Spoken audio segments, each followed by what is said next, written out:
பொதுவாக இந்த நேரத்திலே நாம் அனைவரும் அவர்களுக்காக துஆ செய்து கொள்வோம். அல்லாஹ் தஆலா அவர்களை நன்மக்களோடு சேர்த்து புரிவானாக. அல்ஹம்துலில்லாஹ்.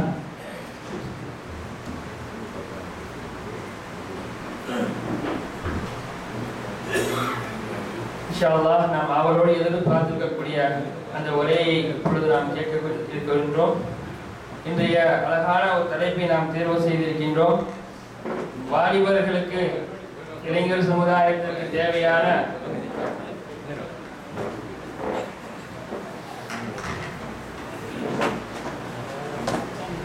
அழகான ஒரு தலைப்பினை நாம் தேர்வு செய்திருக்கின்றோம். அதாவது அல்லாஹ் தஆலா மனிதனுக்கு கொடுத்திருக்கக்கூடிய ஆயுளிலேயே மிக அற்புதமான ஒரு உன்னதமான ஒரு வயதுதான் இளமை பருவம். அந்த இளமை பருவம் எந்த அளவுக்கு பக்குவப்படுகிறதோ அவருடைய எதிர்காலத்தை அல்லாஹ் தஆலா சிறப்பாக அமைத்திருக்கிறான். அந்த வகையிலே அவர்களுக்கும் இணையதளங்களுக்கும் மத்தியிலே உள்ள தொடர்பு எந்த அளவுக்கு நன்மை உள்ளதாக இருக்க வேண்டும், எந்த வகையான தவறுகளை விட்டு விலகிக் கொள்ள வேண்டும் என்பது போன்ற அழகான ஒரு கருத்தினை இன்ஷா அல்லாஹ் இந்த உரையில் நாம் கேட்க இருக்கின்றோம். மரியாதைக்குரிய மௌலானா சதீது பாகவி கந்தகி அவர்களை இளைஞர்களும் இணையதளங்களும் என்கிற தலைப்பின் கீழ் உரையாற்றுமாறு உங்கள் அனைவரின் சார்பாக கேட்டுக்கொள்கிறேன்.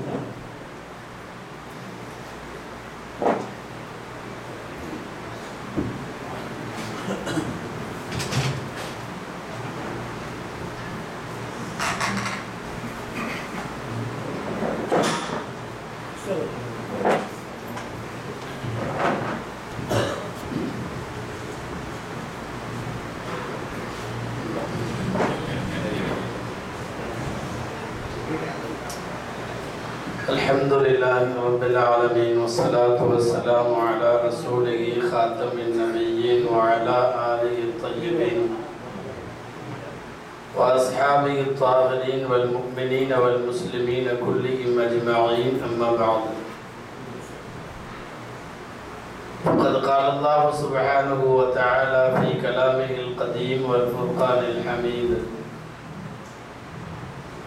أعوذ بالله من الشيطان الرجيم بسم الله الرحمن الرحيم.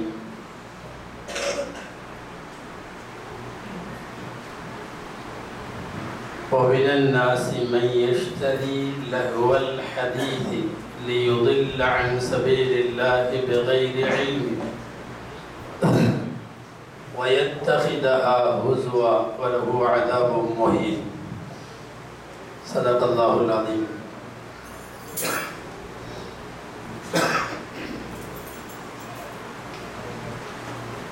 எல்லா புகழும் அல்லாஹ் ஜல்ல ஷானஹு தஆலா ஒருவனுக்கே உரித்தாகும்.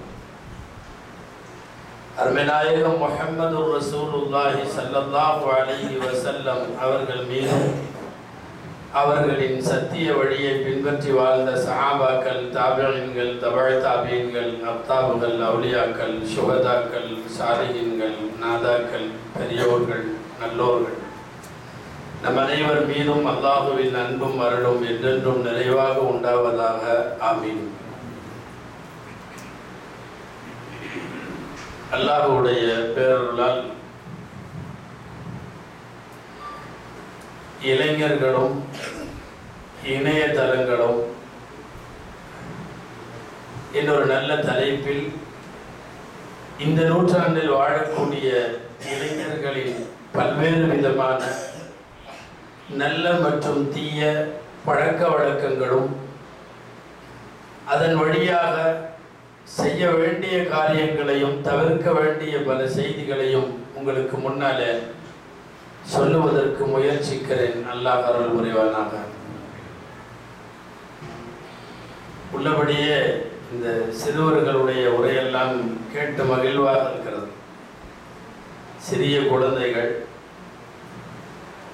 ஆளுக்கு ஒரு குறிப்பிட்ட விஷயத்தை மனப்பாடம் செய்து நமக்கு முன்னாலே வந்து நின்று மைக்கை பிடிச்சி மேடையில் நின்று பேசுறதுங்கிறது நமக்கு சாதாரணமாக தெரியலாம். உண்மை என்னன்னா, சில பெரியவங்க இங்கே வந்தாவே அப்படியே கைகாலெல்லாம் நடுங்கும். பெரிய பெரிய ஆளாக இருப்பாங்க, ஒரு 2 நிமிஷம் மேடையில் அப்படின்னு கூப்பிட்டா அவர் மாத்திரமல்ல, மேடையே நடுங்கும் பயத்துல. உங்களுக்கு தெரியுமா, ஊட்டி ஒரு குளிர் பிரதேசம். ஊட்டி எங்க ஊருக்கு பக்கத்து ஊர். மேட்டுப்பாளையம் எங்க ஊர், அதுக்கு மேல ஊட்டி. எப்பவுமே குளிரா இருக்கும். நல்லா படிச்ச ஆளு, ரொம்ப பயங்கரமா ஆள், பார்த்தா டிப்டாப்பா இருக்காரு. அவரை தூக்கி ஒரு விழால வரவேற்புரையில போட்டு விட்டாங்க. அவரு கையில ஒரு நோட்டீஸ் ஒன்று எடுத்துக்கிட்டாரு. வரவேற்புரைக்கு வந்து நிற்கிறார். வந்து 2 வார்த்தை வரமாட்டேங்குது. நோட்டீஸ் நடுங்குது, கை நடுங்குது, அவரே நடுங்கிறார். மேடையே நடுங்கிற மாதிரி அவருக்கு தெரியுது. அவருக்கு வரவேற்புரை, வெல்கம் அட்ரஸுக்காக நின்றவர் அப்படியே வரிசையா, அவர்களே, இவர்களே, அஜர்த்துமார்களே, சிறப்பு விருந்தினர்களே, உங்களை எல்லாம் வருக வருகிறார் பேசிட்டு இருக்காரு. பேச அவருக்கு வேர்த்து வடியுது. எங்க ஊட்டியில இங்க வேக்காது, அங்க வேர்த்து வடியுது அவருக்கு.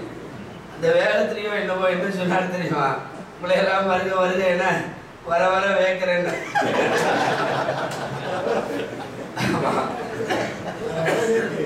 ஒரு வரதான் சொல்லியிருக்கணும்.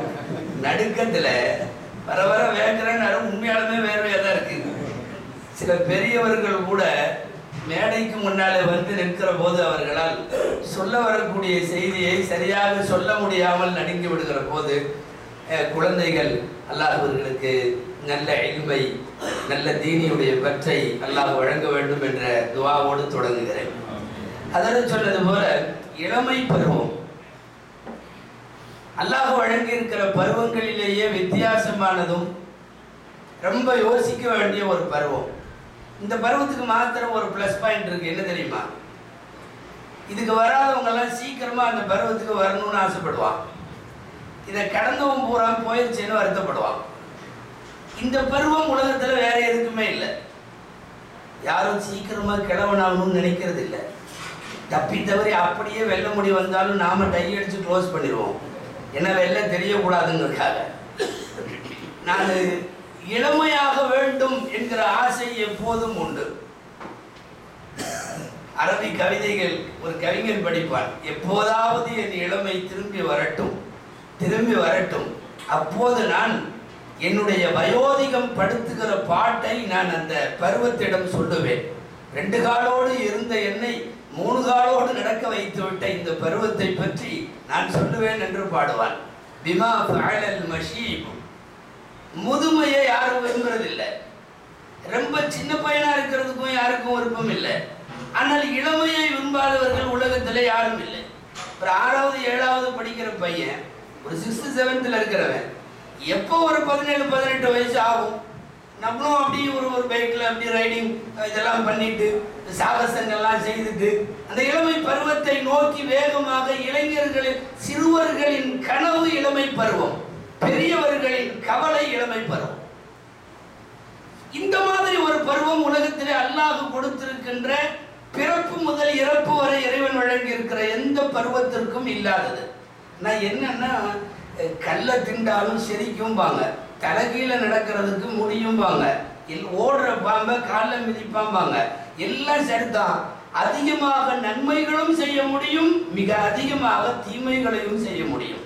இந்த நூற்றாண்டினுடைய இளைஞர்கள் இந்த பருவத்தை தவறாக எவ்வளவு தூரம் பயன்படுத்துகிறார்கள் என்பதை கொஞ்சம் அதிகமாகவும், நல்ல முறையில் எப்படி பயன்படுத்துகிறார்கள் என்பதை கொஞ்சம் குறைவாகவும் பார்ப்போம். ஏனென்றால் வாழ்த்து செய்திகள் கொடுப்பதை விட வருத்தத்திற்குரிய செய்திகளைத்தான் நாம் அதிகம் அசை போட்டு அதை திரும்ப திரும்ப யோசித்து பார்த்து அந்த பருவத்தில் உள்ளவர்களை பக்குவப்படுத்த வேண்டிய பொறுப்பு இது போன்ற மன்றங்களுக்கு உண்டு, உலமாக்களுக்கு உண்டு, ஒவ்வொரு குடும்பத்திலேயும் உள்ள பெரியவர்களுக்கு உண்டு. அந்த அடிப்படையில் தான் அவர்களின் நல்ல மற்றும் கெட்ட செயல்பாடுகளை, உண்மையாகவே அவர்களின் போக்கு, இன்றைய அவர்களின் போக்கு வரவேற்பிற்குரியதா அல்லது வருத்தத்திற்குரியதா என்பதை நாம் யோசிக்க வேண்டும். பெரும்பாலான பேருடைய பதில் இப்படித்தான் இருக்கும். இளைஞர்களின் இன்றைய போக்கு கொஞ்சம் வருத்தத்திற்குரியது. ஒவ்வொரு காலத்திலேயும் மக்களை கெடுப்பதற்கு சைத்தானுக்கு சில யுக்திகள் உண்டு. நம்ம டெக்னாலஜி வளர்ற மாதிரி அவனும் தன்னுடைய டெக்னாலஜியை வளர்த்துக்கிட்டே போறான். ஒரே மாதிரி அந்த காலத்துல மனிதர்களை கெடுத்த மாதிரியே கெடுத்துட்டு இருந்தான்னா இன்னைக்கு அவனோட இது வேலையாகாது.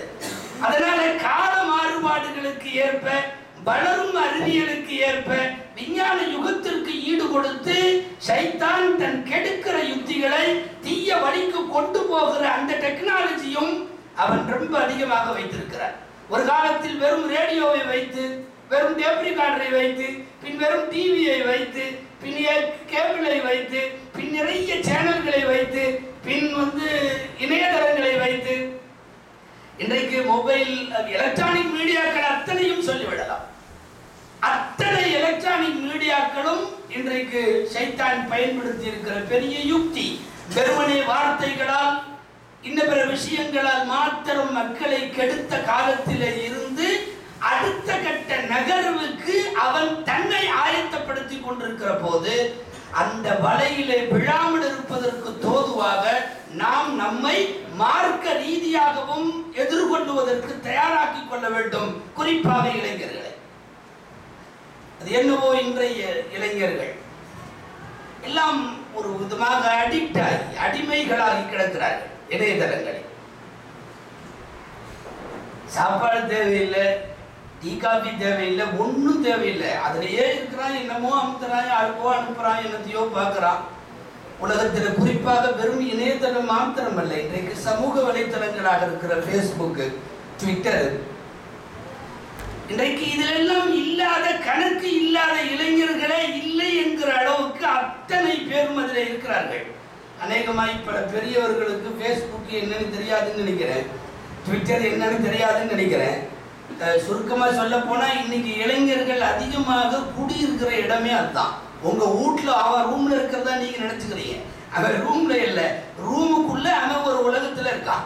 ஃபேஸ்புக் அதனுடைய வழியாக செய்யப்படுகின்ற தவறான செயல்கள் ஏராளம். ஏதோ 1-2 இல்ல, மாஷா அல்லாஹ் 1-2 நல்ல செயல்கள் இருக்கலாம். அதனால தான் சில பேர் ஃபேஸ்புக்கை அதுக்கு டிரான்ஸ்லேஷன் பண்றப்பவே தமிழ்ல முகரக்கட்ட புக்குன்னு சொல்றாங்க. ஏன்னா நல்ல அடிப்படையில் முகநூல் அப்படின்னு சொல்ல முடியல. ஃபேஸ்புக்குன்னு சொல்லலாம், ஃபித்னா புக்குன்னு சொல்லலாம், ஃபசாது புக்குன்னு சொல்லலாம், மூஞ்சி புக்கு, முகரக்கட்ட புக்கு, எப்படி வேணாலும் சொல்லலாம். இணையதளங்கள் என்று மாத்திரம் இருந்த எல்லைகளை கடந்து சமூக வலைத்தளங்களுக்கு விரிவடைந்த போது இவர்கள் கெட்டு போவதும் ரொம்ப அதிகமாக விரிவடைந்து விட்டார். யோசித்து பார்த்தால் பிரமிப்பாக இருக்கிறது. இவ்வளவு தூரம் அறிவியல் வளர்ச்சி, ஆனால் அந்த அறிவியலை ரொம்ப அழகா தன் முன்னேற்றத்திற்கு, தன் கல்விக்கு, தன் அறிவு வளத்திற்கு, தன்னுடைய மார்க்கம் சார்ந்த விஷயங்களை அதன் வழியாகவே அழைப்பு கொடுப்பதற்கு, இதற்கெல்லாம் பயன்படுத்துவதற்கான சாத்தியக்கூறு இருந்தும் இளைஞர் சமுதாயம் முழுக்க முழுக்க அதன் உள்ளே புதிய நண்பர்களை தேடுவதில், நண்பர்கள் அல்ல நண்பிகளை தேடுவதில், பெண்களை தேடுவதில், அவர்கள் மூலம் அந்த தொடர்புகளை வலுப்படுத்திக் கொள்வதில் இவற்றில் மாத்திரம் குறியாக இருக்கிறார். ஒரு காலத்துல சின்னதா ரேடியோல தொடங்கின இந்த மீடியா இன்னைக்கு அதெல்லாம் போய் விஷுவல் மீடியா தொலைக்காட்சி எல்லாம் தாண்டி இன்னைக்கு இந்த சமூக வலைத்தளம் வரை யோசித்து பார்த்தால் எல்லா காலத்திலேயும் எதிர்ப்புக்கு ஒரு குரல் இருக்கவே வேகமா இது வளருது.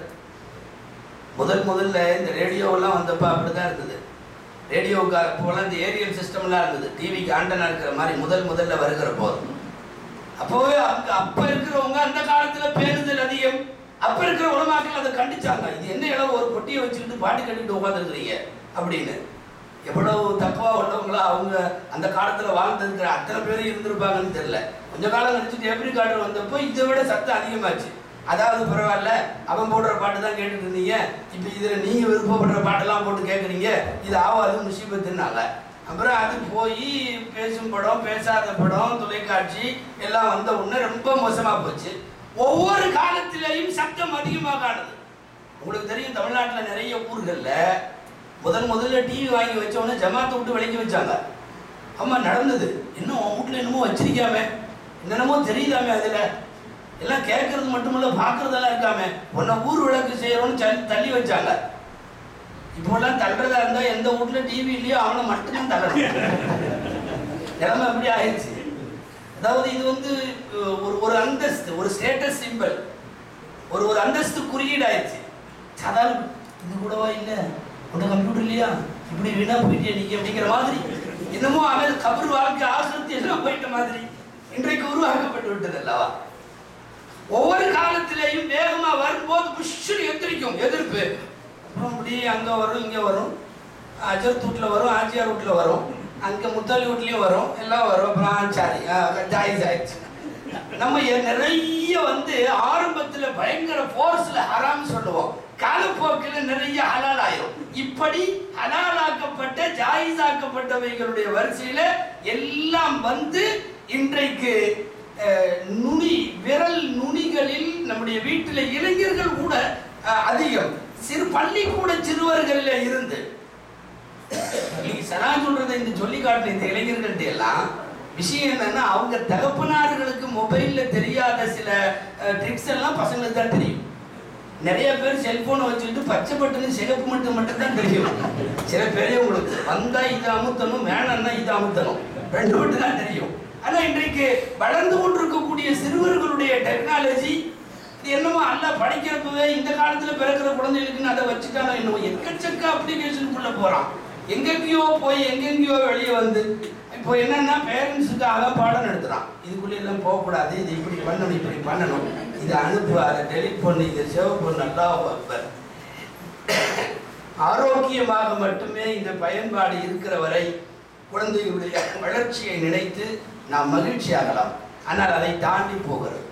குறிப்பாக இணையதளத்தில் இன்றைய இளைஞர்கள் மிக அதிகமாக 20 வயதுக்கு சமீபத்தில் உள்ளவர்கள் திரும்ப திரும்ப பார்ப்பதும் திரும்ப அவர்கள் பதிலிடுவதும் என்று செல்லுகிற இதிலே ஆபாச படங்கள் மிக அதிகம். அதுவும் வெற்று நாட்டில் இருக்கக்கூடிய உங்களை பொறுத்தவரை மிக அதிகமாக இது எவ்வளவு தூரம் வளர்ந்திருக்கிறது என்று உங்களுக்கு தெரியும். சமீபத்தில் ஒரு கணக்கெடுப்பு புள்ளி விவரம், ஒரு நாளைக்கு 250 இருந்து 300 வரை உள்ள ஆபாச படங்கள் தினந்தோறும் பதிவேற்றம் செய்யப்படுகிறது. டெய்லியும் ஒவ்வொரு நாளும் ஃப்ரெஷ்ஷாக வரக்கூடிய இணையதளங்களில் கிடைக்கக்கூடிய இதற்கு முன் நீங்கள் கேள்விப்படாத, பார்க்காத, படிக்காத ஆபாசமான புதிய தகவல்கள் ஒரு நாளைக்கு சுமார் 300 தகவல்கள் வரை அப்லோடு செய்யப்படுகிறது என்றால், கோடிக்கணக்கான இளைஞர்கள் அவைகளை டவுன்லோடு செய்து கொண்டிருக்கிறார்கள் என்றால் எவ்வளவு ஆபத்தை நோக்கி நாம் போய் கொண்டிருக்கிறோம் என்று பார்க்கிறோம். இன்னைக்கு அந்த இணையதளங்களை தவிர்த்து விட்டு இளைஞர் சமுதாயம் இருக்க முடியவில்லை என்கிற நிலைக்கு வந்திருக்கிறார். காலேஜில், ஸ்கூல்ல, கிளாஸ்ல உட்கார்ந்து அவன் அதைத்தான் பண்ணிட்டு இருக்கான். அவன் என்னமோ ஒரு காலத்தில் மொபைலில் கேம் விளையாண்டுதான் நினைப்போம். கேம் எல்லாம் இப்போ ரொம்ப எல்கேஜி யூகேஜி லெவலுக்கு இறங்கிருச்சு. அதுக்கு மேல கொஞ்சம் போயிட்டா அவன் பூரா அங்கதான் இருக்கான். யாருக்கோ செய்தி அனுப்புகிறான், யாருக்கோ பதில் வாங்கி கொண்டிருக்கிறான். முழுக்க இணையதளங்களிலே உலா வருதல் என்பது, இதனாலேயே இரவு நீண்ட வெகு நேரம் தூங்க செல்லுதல். காலையில ஃபஜ்ரெல்லாம் நம்ம இளைஞர்கள் தொழுது வெகு காலமாச்சு. ஆமா, ஃபஜ்ருன்னு ஒரு தொழுகையே தெரியாது, இந்த அளவுக்கு ஆயிப்போச்சு. ரமதானில் சகர் செஞ்சுட்டு ஃபஜ்ருக்கு வர்றதை தவிர இரவு நீண்ட நேரம் உறங்க செல்லும் வழக்கமும் தாமதமாக காலையில எழுகிற வழக்கமும் இன்றைய இளைஞர்களை பீடித்திருக்கிற மிகப்பெரிய ஒரு பாவம். இதற்கு பின்னாலே இருப்பது மிக முக்கியமாக அவர்கள் பயன்படுத்துகிற இணையதளம் என்றால் வெறும் கம்ப்யூட்டர் கணினியிலே மாத்திரமல்ல, இன்றைக்கு உள்ளங்கையில இருக்கிற மொபைல்களின் வழியாக பயன்படுத்தப்படுகிற அந்த இணையதளங்களினுடைய அதில் ஆகியிருக்கிற அடிமைத்தனம் மிக அதிகமாக இருக்கிறது என்பதை நாம் யோசிக்க வேண்டும். எல்லா பையனும் பேஸ்புக்கில் இருக்கான். ஏதாவது ஒரு கிளாஸ்லயோ அல்லது சபையிலையோ எங்க பேஸ்புக்கில் அக்கௌண்ட் இல்லாத பையன்லாம் கையை தூக்கு அப்படின்னா எப்பனும் தூக்குறது இல்லை. தூக்குனா அவனை அத்தனை பேரும் சேர்ந்து வடிகட்டுன்னு கிராமத்தான பார்ப்பாங்க. இவ்வளவு மோசமா இருக்கானே, படுவாவை பேஸ்புக்கில் கூட அக்கௌண்ட் இல்லாமல் இருக்கானே. அத்தனை பேர் பள்ளிக்கூட மாணவர்கள், உயர்நிலை மாணவர்கள், மேல்நிலை மாணவர்கள், கல்லூரி மாணவர்கள் அத்தனை பேரும் அதில் கணக்கு வைத்திருக்கிறார்கள். வச்சுட்டு என்ன பண்ணுவான்னு நினைக்கிறீங்க? யாரெல்லாம் கதவு திறந்து வைத்து, அதாவது வீட்டில் கதவை திறந்து வச்சு உட்கார்ந்த மாதிரி தான் அந்த புத்தகத்தில் எல்லாரும் கதவை திறந்து வச்சு உட்கார்ந்துருக்காங்க. எந்த வீட்டுக்குள்ள வேணாலும் போகலாம். அப்படி ஒரு பையனை கொண்டு வந்து விட்டா அவன் போகாமையா இருப்பான்? வெறுமனே படங்கள்ல அப்படியே வாசுப்படியை பார்த்துக்கிட்டே வருவான். பொம்பளை வாசுப்படி வந்தா மட்டும்தான் உள்ளே போறான். இப்போ நான் பேக்ல நடக்கிறத மாத்திரம் பேசுறதுனால நிதர்சனமாவே சொல்றேன். இது பொய்யோ மறைப்பதற்கோ இதெல்லாம் இல்லை. பெரும்பாலான வயசுக்கு வந்த பெண்கள் அதில் இருக்கிறார்கள். குடும்ப பெண்கள் இருக்கிறார்கள். ஒட்டுமொத்தமாக ஹராமுன்னு நீங்க பேசுறதுக்காக நிக்கல, நல்ல செயல்பாடு மட்டும் தான் வர வேண்டும். தொடக்கமே தவறாக இருக்கிறது. ஒரு பொம்பளை தான் போட்டோவை எப்படி நீ உலகத்துக்கு பகிரலாம்? இதோ பாருங்க, அவன் ஃபேமிலி படங்களை எல்லாம் தூக்கி போட்டுறாள் ஒரு பொம்பளை, இது எப்படி பகிரலாம்? கணவனோடு, நாத்தனாரோடு, கொழுந்தனாரோடு, மாமியார் மாமனாரோடு, குழந்தைகளோடு வீட்டு விசேஷங்களை, கல்யாண விசேஷங்களை, சோகங்களை, துக்கங்களை, சந்தோஷங்களை எல்லாவற்றையும் கொண்டு வந்து கதவை திறந்து வைத்து பார் என்று வைக்கிறார்கள். பார்ப்பது ஒரு ஊர் அல்ல, கிராமம் அல்ல, நாடு அல்ல, மாநிலம் அல்ல, உலகத்தினுடைய அத்தனை பேரும் பார்க்கலாம், யார் வேண்டுமானாலும். இப்படி என்னை பார் என்று சொல்லி ஒரு பெண் தன்னை அறிமுகப்படுத்திக் கொள்வதில், அல்லது என்னை வாசியுங்கள் என்று சொல்வதில், என்னை பற்றி தெரியுங்கள் என்று சொல்வதில், என்னை பிடித்தவர்கள் பிடித்திருக்கிறது என்று சொல்லுங்கள். லைக் போடுறதுன்னு ஒண்ணு இருக்கு, ரொம்ப அதாவது இப்போ லைட்டை விட இந்த வார்த்தை ஃபேமஸா இருக்கு, லைக் போடுறதுங்கிற வார்த்தை. ஆம்பளை இவ்வளவு பெரிய தத்துவத்தை சொன்னாலும் லைக் போட மாட்டான். பொம்பளை ஒரு வரி பேசிட்டும் ஆமா உடனே லைக் லைக். கோடிக்கணக்கான பேர் ஒரு பெண்ணிற்கு பின்னாலே போகிற இத்தனை பேருக்கும் ஒரு பெண் களம் ஏற்படுத்தி தந்தால் எப்படி அது நல்ல பெண்ணாக இருக்க முடியும்? சரி, முகம் தெரியாமலா இருக்கிறார்கள், முகத்தை காட்டி குடும்ப படங்களை பகிர்ந்து சமயங்களில் வீட்டு வீடியோக்களை கூட பகிர்ந்து கொள்ளுகின்ற பொல்லாத பெண்மணிகள் எல்லாம் இன்றைக்கு இந்த சமூக வலைத்தளங்களிலே இருக்கிறார்கள். இணையதளங்களின் உச்சகட்ட ஆபத்துகளில் இவைகள் எல்லாம் அடங்கும். இதிலிருந்து கொஞ்சம் இல்லை, அந்த புத்தகத்தில் எல்லாம் இல்லை என்றால் மிக அதிகமாக இவர்கள் இருக்கிற இடம் ஆபாச படங்களை, ஆபாச காணொளிகளை, வீடியோக்களை, ஆடியோக்களை ஆபாசமாகவே பரப்பி வைத்திருக்கிறவர்களுக்கு முன்னாலே இவர்கள் இருக்கிறார்கள் என்று சொன்னால் இளைஞர் சமுதாயம் அடுத்த கட்ட நூற்றாண்டுகளில் மிக மோசமான விளிம்பிற்கு போகிறது என்பதை யோசிக்க வேண்டும். நான் வாலிபர்களுக்கு, இது நபிகள் நாயகம் ஸல்லல்லாஹு அலைஹி வஸல்லம் பிறந்த தின விழா. இன்றைக்கு இருக்கிற இணையதளத்தில் இன்டர்நெட்டில் சீரடிகளை இளைஞர்களை சொல்லுவதற்கு முன்னால் ரசூலுல்லாஹின் இளமையை கொஞ்சம் நாம் பார்த்துவிட்டு வந்து ஒரு ஒப்பீடு செய்தால் பொருத்தமாக இருக்கும். பாருங்கள், நபி ஸல்லல்லாஹு அலைஹி வஸல்லமுடைய இளைஞர் வாழ்க்கை, அவர்களுடைய வாலிப வாழ்க்கை. 3 செய்தி மாத்திரம் உங்களுக்கு முன்னாலே அன்பான வாலிபர்களை நான் வைக்கிறேன். 3 செய்தி. வாலிபர்கள்னு சொல்றது பூரா இளைஞர்கள், பசங்களுக்கு மாத்திரமல்ல, பிள்ளைகளுக்கும் தான், 2 பேருக்கு சேர்ந்து தான். ஏன்னா வாலிபர்களை விட சமயங்கள்ல இந்த வாலிபிகள் அட்டுமையும் அதிகமா இருக்கு. இப்போ யாரும் நேர எதுவும் திட்டிட வேணாம், பொதுவா நாட்டு நடப்புகளை சொல்லுகிறேன். பெண்களும் சரி, ஆண்களும் சரி, அருமைநாயகம் ஸல்லல்லாஹு அலைஹி வஸல்லம் அவர்களுடைய இளமை பருவத்தை கொஞ்சம் யோசிக்கலாம். ஒரு 3 செய்தி.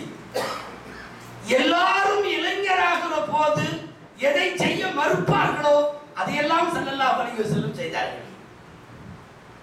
24 வயசுல ஸல்லல்லாஹு அலைஹி வஸல்லம் கடையில போய் மார்க்கெட் ஜாமான வாங்கி ஊடுகளுக்கெல்லாம் சப்ளை பண்ணது அதீஸ் இருக்கு.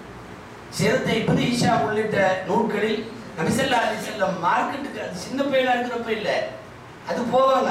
நம்ம கூட 6th 7th படிக்கிற பையனை கிடைக்க வச்சா போயிட்டு வரான் இல்லையா, அதல்ல. 20 வயதை தாண்டியும் கூட அக்கம் பக்கத்து வீடினர்கள் முகம்மதுவிடம் ஏதாவது வாங்கி வா என்று சொன்னால் வாங்கி கொண்டு தன் ஆடையினுடைய கீழ் தலைப்பை பிடித்து அதிலே சாமானை வைத்துக் கொண்டு வீடு வீடாக கொண்டு வந்து ஊழியம் செய்கிற ஒரு முஹம்மது ஸல்லல்லாஹு அலைஹி வஸல்லம். அப்படி ஒரு ஊருக்கு உழைக்கிற வாலிபராக நபி ஸல்லல்லாஹு அலைஹி வஸல்லம். இன்னைக்கு 8th வர வரைக்கும் கடைக்கு போறான். கொஞ்சம் ஒரு 15 வயசு ஆயிட்டாலோ அல்லது வேற 10th ஸ்டாண்டர்ட் படிக்கிறேங்கிறா ஒரு மாதிரி காலர் தூக்கி விட்டுக்கிறான். கடைக்கு போடான்னா இல்லாதெல்லாம் பேசுவான். சமயங்கள்லாம் அவங்க அம்மா தான் கடைக்கு போயிடுறாங்க. இவன்ட்டு சொல்றது இல்லை. ஏன்னா இவன்ட்டு சொன்னா இவன் நிறைய கேட்பான். முதல்ல கடை சாத்திருக்கும் நேராச்சுமா, இல்லடா திறந்துருக்கு, நோட்டு செல்லுமாம்மா, ஏதாவது ஒன்று கேட்கறது தானே, நோட்டெல்லாம் செல்லும் போட. இதெல்லாம் வளவளன்னு பேச வேண்டியதில்லை. ஒரே நீ ஒரு வெள்ளி எடுத்துக்கொண்டு ஓடிடுவான். இவ்வளவுதான் விஷயம். கடைக்கு போறதுக்கு இன்னைக்கு ஒரு 10வது வகுப்பு படிக்கிற பையன் கூட யோசிப்பான். 24 வயதுல மார்க்கெட்டுகளில் சுற்றி வீடுகளுக்கு பொருட்கள் வாங்கி வந்த நபிகள் நாயகம் ஸல்லல்லாஹு அலைஹி வஸல்லம். ரசூலுல்லாஹுடைய இளமையில நான் இன்னொரு 2வது செய்தி சொல்லுகிறேன். பொதுவா நம்ம ஊர்ல எல்லாம் என்ன நடக்கும்னா, இந்த வாலிபர்கள் எல்லாம் சண்டை போட்டுக்குவாங்க. சண்டை போட்டா என்ன பண்ணுவாங்க தெரியுமா? யாராவது பெரியவங்க 2 பேர்த்த கூப்பிட்டு பஞ்சாயத்து பண்ண விடுவாங்க. இந்த பசங்கள்லாம் ஏதோ அடிச்சுக்கிறானுங்க, நீங்கள் கொஞ்சம் பார்த்து பெரிய மனுஷன் நீங்கள் இருந்து பேசி ஏதாவது பண்ணுங்க அப்படிம்பாங்க. உடனே அவர் பெரியவர் வந்து உட்காந்து அவங்களெல்லாம் கூப்பிட்டு என்னப்பா சண்டை என்ன ஏதுன்னு பஞ்சாயத்து பண்ணுவார். இதென்ன நடக்கும்? நபி ஸல்லல்லாஹு அலைஹி வஸல்லம் இப்படியே நேர் மாத்தம் என்னன்னா, ஊரில் உள்ள பெருசெல்லாம் சண்டை போட்டுக்குச்சு. பஞ்சாயத்துக்கு ஸல்லல்லாஹு அலைஹி வஸல்லம் போறாங்க. உங்களுக்கு தெரிந்த செய்தி என்பதால் நான் விரிவாக போகவில்லை. ரசூலுடைய 33வது வயதில் நடைபெற்ற அந்த நிகழ்ச்சி கஅபத்துல்லாவை கட்டுவதற்கு ஊரிலே உள்ள அத்தனை பெரிய மனுஷர்களும் அடித்துக் கொண்ட போது, அந்த கல்லை தூக்கி வைப்பதற்கு நான் நீ என்று போட்டி வந்த போது, அத்தனை பேரும் சேர்ந்து உங்களுக்கு நான் தீர்ப்பு சொல்லுகிறேன் என்று சொல்லி கீழே ஒரு துணியை விரித்து கல்லை வைத்து ஹஜருல் அஸ்வதை வைத்து எல்லாரும் சேர்ந்து அதை பிடியுங்கள் தூக்கி வைப்போம் என்று சொல்லி ஒவ்வொரு குல தலைவனுக்கும் போட்டி, கோத்திர தலைவனுக்கு போட்டி, கபீலாக்களினுடைய சர்தார்களுக்கு போட்டி, ஊரிலே உள்ள நரைத்து முடிகளை கொண்ட அத்தனை பெரியவர்களும் சண்டையிட்ட போது பஞ்சாயத்து செய்பவருக்கு வயது 30 சில்லறை என்றால் நபிகள் ஸல்லல்லாஹு அலைஹி வஸல்லத்தினுடைய இளமையே தலைமைக்கு தகுதியாக இருந்தது. எல்லாத்தையும் கூப்பிட்டு உட்கார வச்சு நபி ஸல்லல்லாஹு அலைஹி வஸல்லம் அத்தனை பேரும் சேர்ந்து எடுத்து வைத்தார்கள். வரலாற்று ஆசிரியர்கள் எழுதுகிறார்கள், மைக்கேல் ஹார்ட் போன்றவர்கள் குறிப்பிடுகிறார்கள், நபிப்பட்டம் வர்றதுக்கு முன்னாடியே ஒரு 33 வயசுல அந்த கல்லை தூக்கி அங்க வைக்கிறதுல ஊரை ஒருங்கிணைத்தார்கள் அல்லவா. முஹம்மது அப்போதே ஜெயித்து விட்டார். நுபுவத்து வரல, யார்கிட்டையும் போய் இன்னும் கலிமா சொல்லல, ஊருடைய சீர்திருத்தங்களை இன்னும் மேற்கொள்ளல. ஆனால் ஒற்றை கல்லை தூக்கி வைப்பதிலேயே அடுத்த கட்ட தன் தொலைநோக்கு எப்படி இருக்கும் என்கிற தீர்மானத்தை நபி ஸல்லல்லாஹு அலைஹி வஸல்லம் அந்த ஒரு நிகழ்ச்சியிலே காட்டினார். ஒருவருடைய செயல்பாடுகளை வைத்து அடுத்தடுத்து அவர் ஆட்சிக்கோ பொறுப்புக்கோ தலைமைக்கோ பதவிக்கோ வருகிற போது அவர் எப்படி இருக்கிறார் என்பதை நம்மால் யூகிக்கவும் கணிக்கவும் முடியும் அல்லவா. நபி ஸல்லல்லாஹு அலைஹி வஸல்லம் கல்லெடுத்து வைத்ததை அப்படி கணித்தார்கள். நான் சொல்ல வருவது வாலிபர்களே, பெரியவர்களுக்கு கூட வழிகாட்டுகின்ற அளவுக்கு அற்புதமான ஊரை பிளவுபடுத்தாத ஒரு தலைமை நபிகள் நாயகம் ஸல்லல்லாஹு அலைஹி வஸல்லம். இன்னைக்கு வருத்தம் என்ன தெரியுமா?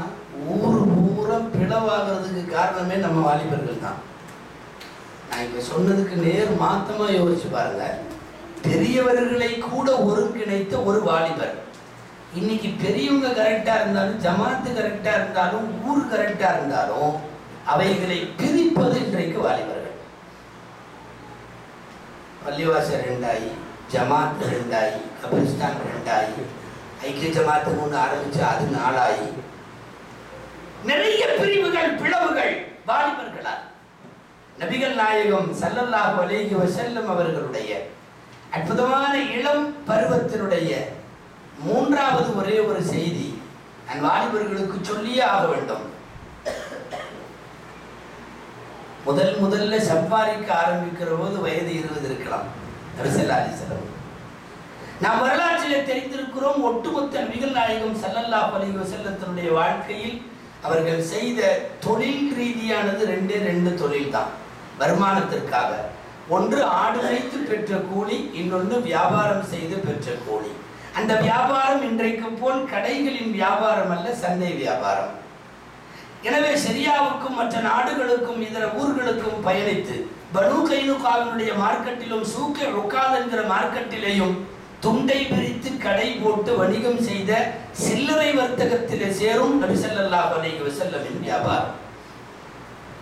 வியாபாரம் செய்து அதையும் நேர்மையாய் செய்து நல்லது ஒரு லாபம் கைக்கு வந்த போது 2 பேரும் தான் சேர்ந்து பார்ட்னர்களாக செய்தார்கள். ஸல்லல்லாஹு அலைஹி வஸல்லம் அவர்களும் அப்பாஸ் ரலியல்லாஹு அன்ஹு அவர்கள் 2 பேருக்கு கையிலையும் நல்ல லாபம். திரும்பி கொண்டிருக்கிறார்கள். மக்காவிற்குள் நுழைகிற அந்த பொழுது ஸல்லல்லாஹு அலைஹி வஸல்லம் கேட்டாங்க, நல்ல லாபம் வந்திருக்கு, இதுவரையும் நாம எப்போ இல்லாத அளவுக்கு இந்த ஷாமுடைய பிரயாணத்துல சிரியாவில் சம்பாதிச்சிருக்கோம், என்ன செய்யலாம்? 2 பேரும் ஒரு முடிவுக்கு வந்தார்கள். வாலிபர்கள், தயவு செய்து இந்த முடிவும் இதை ஒட்டிய உங்களின் சம்பாத்தியத்தினுடைய போக்கும் நீங்கள் தீர்மானிக்க வேண்டும். ஸல்லல்லாஹு அலைஹி வஸல்லம் சொன்னாங்க, நம்ம தந்தை அபூ தாலிப், பெரிய தந்தை அபூ தாலிப், அல்லாஹ் தஆலா எக்கச்சக்கமான பிள்ளைகளை பசங்களை எல்லாம் கொடுத்துட்டான். குடும்ப செலவுக்கே கஷ்டப்படுறாரு. ஏன் நம்மள்கிட்ட இவ்வளோ காசு இருக்கு, ஏன் நாம் அந்த குடும்பத்தை எடுத்து நடத்தக்கூடாது, அந்த குடும்பத்துக்கு உதவக்கூடாது, ஒரு வேலை செய்யலாமா? ரெண்டு பேரும் போய் அபூ தாலிபினுடைய மக்களில் ஆளுக்கு ஒரு பிள்ளையை நாம தத்தெடுத்துக்குவோம். ஏன் ஊரில் போய் எடுக்கணும்? நம்முடைய பெரிய தந்தை நம்முடைய வீட்டில் இருக்கிறவங்கள எடுத்துக்கலாமே, ரெண்டு பேரும் எடுக்கலாம். எடுத்து அவங்களுடைய எல்லா செலவையும் நம்ம பார்த்துக்கலாமே. இந்த காசை வச்சு நாம் என்ன செலவு பண்ண போகிறோம் துனியாவில்? முடிவு நன்றாக இருந்தது. ரெண்டு பேரும் போனார்கள், அபூ தாலிபிடத்தில் பேசினார்கள். கண்களில் அபூ தாலிப் அவர்களுக்கு கண்ணீர். இஸ்லாமை முழுமையாக ஏற்கவில்லை தானே ஒழிய உலகத்தின் மிக நீதியாக நேர்மையாக வாழ்ந்த பெருமகன் அண்ணல் அபூ தாலிப் அவர்கள். சாமானியமான தலைவர் அல்ல அவர். எப்போதும் வீட்டு திண்ணையில முகம்மது வெளியில படுக்க வேண்டும் ஸல்லல்லாஹு அலைஹி வஸல்லம். வீட்டுக்குள்ளே பெரியவர் அபூ தாலிபை படுத்திருப்பார்.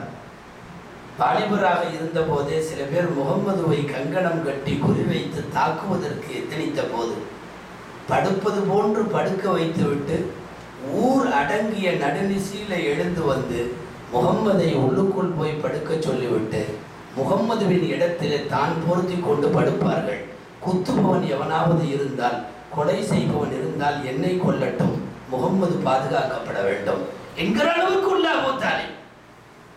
இன்னைக்கு சம்பாரிச்சு வந்து நிற்கிற முகம்மதுவும் அப்பாஸும் ஆளுக்கு ஒருவரை கேட்கிறார்கள், எடுத்துக்கொள்ளுங்கள், என் குடும்பத்தை இதனுடைய பாரத்தை சுமப்பதற்கு உங்களின் சம்பாத்தியம் உதவும் என்பதை நினைக்கிற போது எனக்கு ரொம்ப பெருமையா இருக்கு.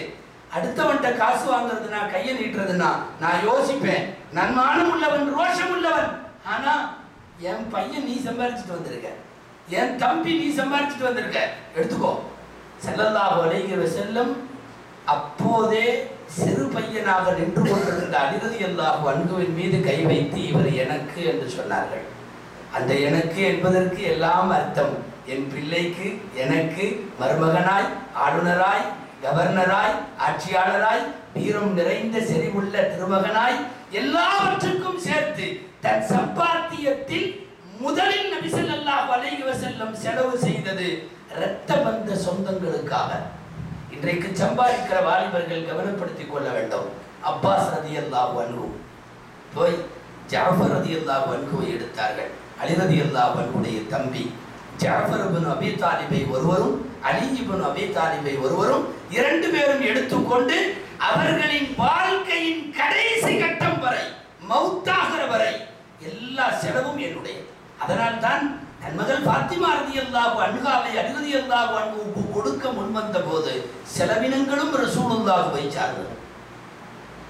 சம்பாதிக்க துவங்குகிற இளைஞர்கள், குடும்பத்தை பாரமாய் கருதுகிற இளைஞர்கள், வீட்டு பெரியவர்களுக்கு செலவழிப்பதை பாரமாய் கருதுகிற இளைஞர்கள், நமக்கே குடும்பம் இனி எப்படி அவர்களுக்கு தர வேண்டும் என்று யோசிக்கின்ற இளைஞர்கள், நபி ஸல்லல்லாஹு அலைஹி வஸல்லம் அன்றைக்கு சம்பாதித்த ஒரு சிறு வணிகத்திலே கூட கிடைத்த காசை எப்படியெல்லாம் பயன்படுத்தினார்கள் என்று பார்க்கிறோம். நான் சொல்ல வந்தது 3 செய்தி. நபிகள் ஸல்லல்லாஹு அலைஹி வஸல்லம் அவர்களின் வாலிபம் ஊரை ஒன்றுபடுத்த பயன்பட்டது 1. ஊருக்கு கடைகளுக்கு போறதுல இருந்து அத்தனை பொது சேவைக்கும் வாலிபம் பயன்பட்டது 2. சம்பாத்தியமெல்லாம் தன் வீட்டிற்கும் தன் சொந்த பந்தங்களுக்கும் செலவழிப்பதற்கு என்று அந்த வாலிபம் பயன்பட்டது 3.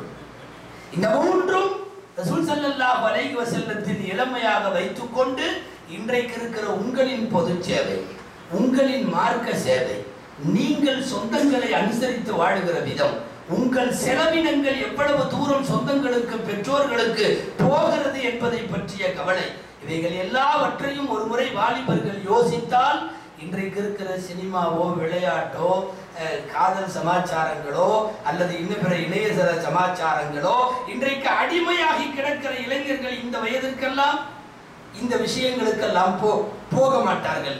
ரசூலுல்லாஹி ஸல்லல்லாஹு அலைஹி வஸல்லம் அவர்களுடைய சுமார் 35 வயது வரை உள்ள அவர்களின் வாழ்க்கை இது இவர்கள் அத்தனை பேருக்குமான பாடம், குறிப்பாக வாலிபர்களுக்கான பாடம்.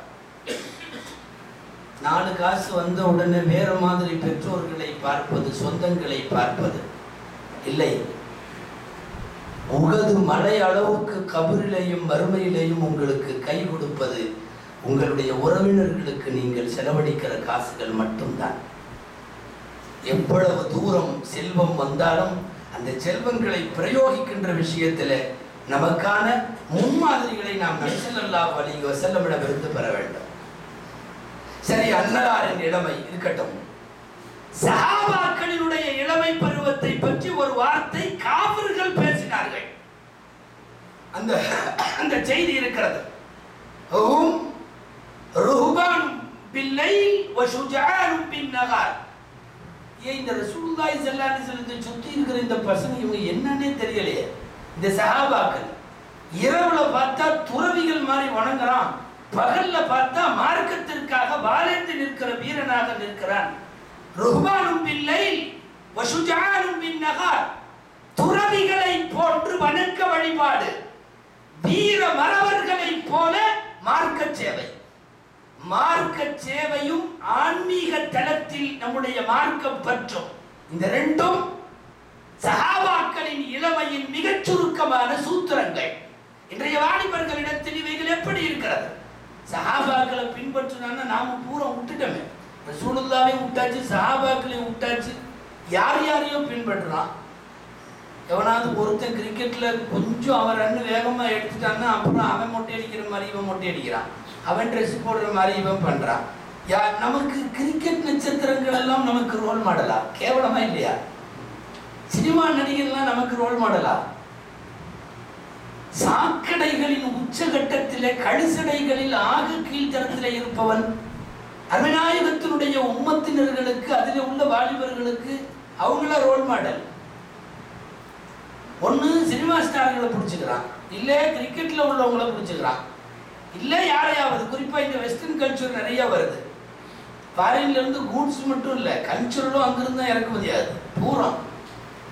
அவன் என்னென்ன பண்றான்? நம்ம ஊர்ல எல்லாம் சில பேர் பார்த்துருப்பீங்க, இப்போ ஜடம் விடுறான் தெரியுமா? பின்னாடி அதுக்கு என்னமோ பேர் சொல்றான், சரியா பேர் தெரியல. பொம்பளை மாதிரியே இருக்கு பின்னாடி. டூ வீலர்ல யாரும் பொம்பளை போற மாதிரி தான், ஆம்பளை தான், முதுகு வரைக்கும் இருக்குது. பூவை வாங்கி ஒரு முளை வச்சுட்டு இருந்தோம், அவ்வளவு தூரம் போட்டிருக்கான். இன்னொன்னு தெரியுமா? காதலி போனா கடுக்கன் போடுறாங்க வாலிபர்கள்.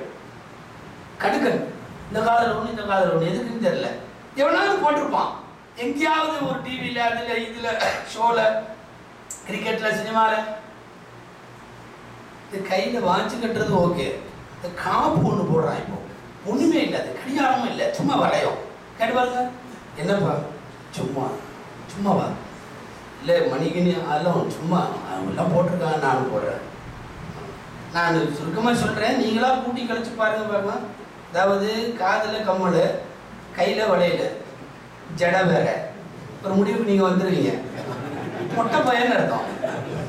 இந்த வேற என்ன அர்த்தம் இருக்கு? ஜடை போடுகிறாய், கடுக்கன் போடுகிறாய், காப்பு போடுகிறாய். இல்லை யார் சொல்லி கொடுத்த சுண்ணத்து இது? கிருதா பிடரி வரை, அது கிருதாவாக இருந்தால் அதற்கு மேல் ரசூல் ஸல்லல்லாஹு அலைஹி வஸல்லம் உடைய ஹேர் ஸ்டைல் வேற ஒண்ணு இல்லையே. கையில எங்க காப்பு இருந்தது? வெள்ளி மோதிரத்திற்கும் இரும்பு மோதிரத்திற்கும் அனுமதி வழங்கக்கூடிய நபிமொழிகளை தாண்டி இன்றைக்கு நாம் செய்து கொண்டிருக்கக்கூடிய இந்த சாக்கடையான விஷயங்களுக்கெல்லாம் எங்க அனுமதி? எப்படி ரசூல் நமக்கு மாடலாகவில்லை, சஹாபாக்கள் மாடலாகவில்லை?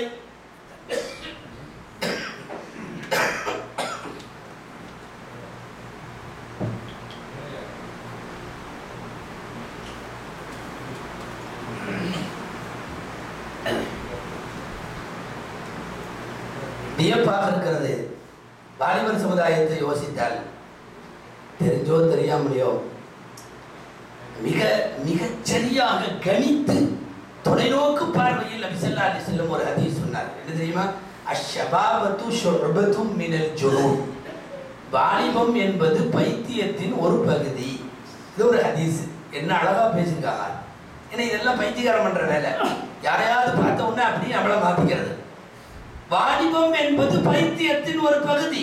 இளைஞர்களை பாராட்டியும் புகழ்ந்தும் வந்திருக்கிற வார்த்தைகளின் அதே சமவிகிதத்தில் இளைஞர்களை பழித்துரைக்கின்ற அல்லது அவர்களை இடித்துரைக்கிற வார்த்தை இந்த வார்த்தை ஷுஅபத்தும் மினல் ஜுனூன், பைத்தியத்தின் ஒரு பகுதி. நிறைய பைத்தியம் பார்க்கறோம்ல, பூரா கிரிக்கெட் பைத்தியமா சுத்துது, கொஞ்சம் கொஞ்சம் சினிமா பைத்தியமா சுத்துது. இப்ப அதிகமா காதல் பைத்தியமா சுத்துது, இன்டர்நெட் பைத்தியமா சுத்துது, பேஸ்புக் பைத்தியமா சுத்துது. இதெல்லாம் பல்வேறு பைத்தியங்கள். சொல்றாங்க ஸல்லல்லாஹு அலைஹி வஸல்லம், வாலிபமே பைத்தியத்தின் ஒரு பகுதி. ஒரு பகுதினா வேறு சில பகுதி நன்மைக்கு நம்மை இழுத்து செல்லக்கூடிய பகுதியும் உண்டு. ஆனால் பெரும்பாலான பேர் இன்றைக்கு இருக்கிற இந்த பைத்தியங்களில் தான் இருக்கிறார். குறிப்பா இந்த இணையதளங்களுடைய பைத்தியம். ஒண்ணு தண்ணி குடிக்க மாட்டேங்கிறான், டீ குடிக்க மாட்டேங்கிறான், சாப்பிட மாட்டேங்கிறான், அதுலயே இருக்கா. இப்படி இப்படி இப்படி இப்படி இப்படி இப்படி என்ன போகுதுன்னு தெரியல, எவ்வளவு வருதுன்னு தெரியல, என்ன பண்றான்னு தெரியல. நம்ம சில பேர் வீட்டுல நினைச்சிட்டு இருக்கிறாங்க, என் பையன் கேம் விளையாண்டு இருக்கான். அவன் உங்க மேலேயே கேம் விளையாடிட்டு இருக்காமா. உலகத்துல எல்லாத்தோடையும் தொடர்புல இருக்கிறான் அவன். சர்வசாதாரணமா இந்த நாட்டில் எப்படின்னு தெரியல. சென்னையிலாம் இப்ப நிறைய ஃபேஸ்புக்கில் வாசகம் தான் பூரா. பனியனே அதான் போடுறான், டிஷர்ட்டு. ஃபேஸ்புக் இந்த பனியனில் சில பேர் சில வார்த்தையெல்லாம் எழுதுவான் தெரியுமா. சில பேர் எழுதிட்டு வந்து அந்த வார்த்தையோட எல்லாம் தொடுவான். தொடுவ கூடுமான்னு தெரியல, அவ்வளோ மோசமாக இருக்குது வாக்கியம். அவக்கோட இருக்கு, டபுள் ட்ரிபிள் மீனிங்ல இருக்கு. ஆனால் அதையெல்லாம் போட்டுருக்கான். இன்னைக்கு பனியன் வாசகங்கள் பனியன்களே ஃபேஸ்புக் பனியன் தான். என்னமோ இந்த பிரச்சாரத்தை முன்னெடுத்துட்டு போய் உலகம் பூரா கொண்டு போற மாதிரி, பின்பற்றுங்கள் குரானை அப்படிங்கிற மாதிரி நினைச்சுக்கிறாங்க. அப்படி ஒரு வாக்கியம் போட தெரியுது, போட்டுக்கிட்டு சுத்துறது. If I am not on Facebook more than 2 days, please call police. இது காணுவோம். 2 நாளைக்கு நான் ஃபேஸ்புக்ல வரலன்னா உடனே போலீஸ் கூப்பிடுறேன். இவன் எவ்வளவு அடிக்டா இருப்பான் தெரியுமா, இவன் எவ்வளவு உள்ள கிடக்குறான் தெரியுமா. மோர் தென் 2 days உள்ள வரலன்னா கூப்பிடுங்கிறான், எங்க போலீஸ் கூப்பிடுரு. அப்ப என்ன அர்த்தம், 24 மணி நேரத்திற்குள்ளாக நான் தொடர்புல வந்துருவேன், நான் அதுலதான் இருப்பேன். குர்ஆன் ஓதுகிற வாலிபர்களை உங்கள் கண்களுக்கு எங்கு கிடைக்கிறார்கள் சொல்லுங்க. இல்ல, ஏதாவது ஒரு ரமலானில் ஒரு ஹஜ்ஜுடைய காலத்தில் ஒரு சீசன் திலாவத்துகளாக மாறி போயிருக்கிறத ஒழிய நபிமார்களின் வரலாறுகளோடு வலிமார்களின் வரலாறுகளோடு குர்ஆன் திலாவத்தோடு இருக்க வேண்டிய இதயங்கள் முழுக்க முழுக்க இன்றைக்கு இணையதளங்கள், குறிப்பாக அதற்குள்ளே சமூக வலைதளங்கள், பேஸ்புக்கிலையும் ட்விட்டரிலையும் இவர்களுடைய விரல்கள் குர்ஆனை வருடியதை விடவும் பேஸ்புக்கினுடைய முகவரிகளை வருடி கொண்டிருப்பதுதான் அதிகம். நான் முதல்ல சொன்ன மாதிரி நீங்க எவ்வளவு பெரிய விஷயத்தை சொன்னாலும் ஒண்ணு கண்டுக்க மாட்டான். ஆம்பளை சொன்னா, பொம்பளை ஒரு வார்த்தை சொல்லிடும். அவ ஒண்ணு சொல்ல மாட்டா, டுடே இஸ் சண்டே அப்படின்னு ஒண்ணு போடுவா. உடனே போய் என்னமோ தத்துவம் கிடைச்ச மாதிரி ஐ லைக் இட் போட. இன்னைக்கு ஞாயிற்றுக்கிழமைங்கிற அவ என்ன சொல்லிட்டாங்க. முதல்ல இவர்கள் துரத்துவது ஒரு பக்கம் இருக்கட்டும், நீ இந்த மாதிரி கருத்து சொல்றதுக்கு நீயே அங்கிருந்து வர அல்லான்னு வீட்டுல இருக்க வேண்டிய உள்ள நீ உன் போட்டோவை போட்டு உன் கருத்தை சொல்லி. சில பேர்லாம் ரொம்ப சூஃபின்னு நினைப்பு, அங்க வந்து புர்காவை போட்டு நிக்கிறாளோ, மூஞ்சியை மட்டும் காட்டிட்டு. பேஸ்புக்ல வந்து புர்காவை பத்திட்டு மூஞ்சியை காட்டிட்டு உன்னை யாரும் நிக்க சொன்னா. அப்படி ஏதாவது இருந்து தொலைறதுன்னா போட்டோ இல்லாம இருந்து தொலைலாமல்ல. நான் வாலிப வயதுல இருக்கிற பெண்களுக்கு சொல்லுகிறேன், தயவு செய்து உங்களுடைய போட்டோக்கள் இருக்குமானால் பேஸ்புக்ல இருந்து எடுத்து விடுங்கள். விரிவாக எனக்கு பேச சந்தர்ப்பம் இல்லை. ஒரு முகப்படத்தை மாத்திரம் வைத்து எப்படியெல்லாம் அதை ஆபாச தளத்தில் பயன்படுத்துகிறார்கள் என்பதை இந்த காலத்தில் உள்ள எல்லாருக்கும் தெரியும். ஒரு பெண்ணுடைய முகம் மாத்திரம், அந்த முகத்தினுடைய போட்டோ மாத்திரம் கிடைத்து விட்டால் எல்லா விதமான அசிங்கங்களை அரங்கேற்றுவதற்கு அந்த முகப்படம் காரணமாக இருக்கும் என்றால் இந்த முக புத்தகத்தில் பேஸ்புக்ல கொண்டு வந்து ஏன் அதை போடணும்? சில பேர் எல்லாம் அவங்க அக்கா தங்கச்சி குடும்பம் எல்லாத்தையும் போடுறது, போட்டோவை போடுறது, வீடியோவை போடுறது, தங்களுடைய குழந்தைகளை பதிவிடுவது. இது என்னமோ மிகப்பெரிய ஆகிருத்து பசார் மாதிரியும், உள்ள போய் இடம் கிடைச்சா கிடைச்சதாங்கிற மாதிரியும் அத்தனை இளைஞர்களும். இதுல நடக்கிற போலித்தனம் எல்லாம் நிறைய இருக்கு. நான் அதை பயான்ல சொல்லணும்ன்ற அவசியம் இல்லாத அளவுக்கு, குறிப்பா இன்னைக்கு இருக்கிற பெரியவங்களும் நாங்கள்லாம் அஜர்த்துமார்க தெரிஞ்சு உஸ்தாதுக தெரிஞ்சு வச்சிருக்கிற அளவுக்கு அதிகமா வாலிபர்களுக்கு தெரியும். எந்த பையனும் அவனோட சொந்த பேர்ல இல்லை, பூரா பேரை மாத்திடுவான். யாரும் கண்டுபிடிக்க முடியாது உங்க பையன் எந்த பேர்ல இருக்கான்னு. அவன் ஒரு பேர்ல இருப்பான். சரி, அவன் போட்டா அவன் சரியா போடுவானா அப்படின்னா அவன் போட்டாவை போட மாட்டான். அவன் எல்லாரும் வரட்டும் அப்படின்னு சொல்லிட்டு பொம்பளைக்கு போட்டாவை போடுவான். ஆமா, நிறைய அப்படித்தான் இருக்கு. வயசை மறைக்கிறது, போட்டோவை மாத்துறது, அதை மறைக்கிறது, இன்னைக்கு அத்தனையும். இதுல எல்லாம் தொடர்பு இல்லாத பல பேருக்கு இது புதுசா இருக்கும். அது என்னமோ ஒரு உலகம் ஒண்ணு சொல்லிட்டு இருக்காருன்ற மாதிரி இன்னைக்கு உள்ள பள்ளிக்கூட மாணவர்கள்ல இருந்து கல்லூரி மாணவர்கள்ல இருந்து அத்தனை பேரும் துவங்கி 10-12 வருஷத்துல இன்னைக்கு சுமார் 70 கோடி பேர் உள்ள உட்கார்ந்துருக்கிறான். முழுக்க முழுக்க அதிகம் வாலிபர்கள், 90% வாலிபர்கள். உலகம் பூரா 70 கோடி பேர் உள்ள உட்கார்ந்து யாரோடாவது அல்லது எவனோடாவது, அது பெண்ணாக இருந்தால் எவனோடாவது அவள் தொடர்பில் இருக்கிறார்கள் என்றால் மிகப்பெரிய ஆபத்தை நாம் எதிர்நோக்கி கொண்டிருக்கிறோம் அல்லவா? சரி, தொலைது பெரிய பையனான எப்படியோ நல்லது கெட்டது தெரியுமில்லை, 20 வயசுக்கு மேலதானா இல்ல உள்ள அந்த மாதிரி சமூக வலைத்தளங்கள்ல கணக்கு வச்சு கொள்றதுக்கு 13 வயசு போதும். 13 வயசையும் கூட ஒரு 10 வயசு பையன் 13ன்னு போய் சொன்னாலும் அது மாட்டேன்னு சொல்றது இல்லை, கிளீனா அக்கௌண்ட் ஓபன் ஆயிருது. ஆமா, சில பேர் 5வது 6வது படிக்கிறவங்களாம் அக்கௌண்ட் வச்சிருக்கான். யார் யார் இதுல இருக்கிறார்கள் என்று யூகிக்க முடியாத அளவுக்கு பற்றிய செய்திகளும் படங்களும் மிக அதிகமாக கொச்சைப்படுத்தப்படுகிற, நல்லா சொல்றதுன்னா சதை வியாபாரம் நடக்கிற ஒரு இடம் இணையதளம். ஒவ்வொரு நாளும் பதிவேற்றப்படுகின்ற ஆபாசங்களுடைய உச்சகட்டம் அங்குதான் நடக்கும். பொம்பளைகளுக்கு பின்னால கோடிக்கணக்கான இளைஞர்கள், சில பேர் சின்ன வயசு பிள்ளையை தூக்கி படத்தை போட்டுவிட்டு நல்லா விசாரிச்சு பார்த்தா கிளவியா இருக்குது. ஆமா, அதுக்கு ஃபேஸ்புக்கில் இருக்கணும்னு ஆசைப்பட்டுருக்கு. சென்னையில் ஒரு கதை ஒன்று நடந்தது, பத்திரிக்கையில் படிச்சிருப்பீங்கன்னு நினைக்கிறேன். ஏதோ ஒரு வயசான பொம்பளை தான் இருக்கும், ஒரு 50-55 வயசு, புருஷன்ட்ட வெட்டிங் டேவுக்கு சாரி கேட்டிருக்குது. இந்த பொம்பளைக்கு ஒரு ஆசை, வெட்டிங் டேவுக்கு எனக்கு இந்த சேலை எடுத்து கொடுணும். அது என்ன வெறுப்புல இருந்தாலும் உனமா உனக்கு இதுதான் கேட்குதாக்கும், போ வேலையை பாருந்தான். நீ ஒரு சேலை எடுத்து தர மாட்டேங்கிற, அங்கே பாரு என்னை பின்பற்றி எத்தனை பேர் இருக்காங்கன்னு பாருங்க. அவள் ஃபேஸ்புக்கில் இருக்கா, அது சின்ன வயசு பிள்ளையோட போட்டோவை போட்டுட்டு மறைமுகமாக கிளறி உள்ள இருக்கா. எனக்கு திருமண நாள் வருகிறது, பட்டுப்புடவை பரிசளிக்க உங்களில் யார் தயார்? ஆஹா, எத்தனை பேர் நம்முடைய சொல்லர்கள் நிறைய இருக்காங்க இல்லையா, அவங்க எல்லாம் கிளம்பிட்டான் போறான். நாங்க ரெடி, நாங்க ரெடி, நீ வாங்கிக்கிறதுக்கு எங்க ரெடி? அவனுக்கு வயசு 55ன்னு தெரியல. ஆமா, தெரிஞ்சிருந்தா ஒரு சிங்கிள் கர்ச்சீப் கூட தர மாட்டான், எல்லாம் ரெடி. இப்ப அந்த பெண்ணுடைய பத்திரிகையில வந்து செய்தி சொல்றேன், பொய்யான புனைவுகள்லாம் இங்க வந்து சொல்லல. சுமார் 42 பேரு சேலை எடுத்து கொடுக்க ரெடியாகி குறிப்பிட்ட டவருக்கு கீழே வர சொல்லி 42 பேருடைய சேலையும் தயாராயிருச்சு தருவதற்கு.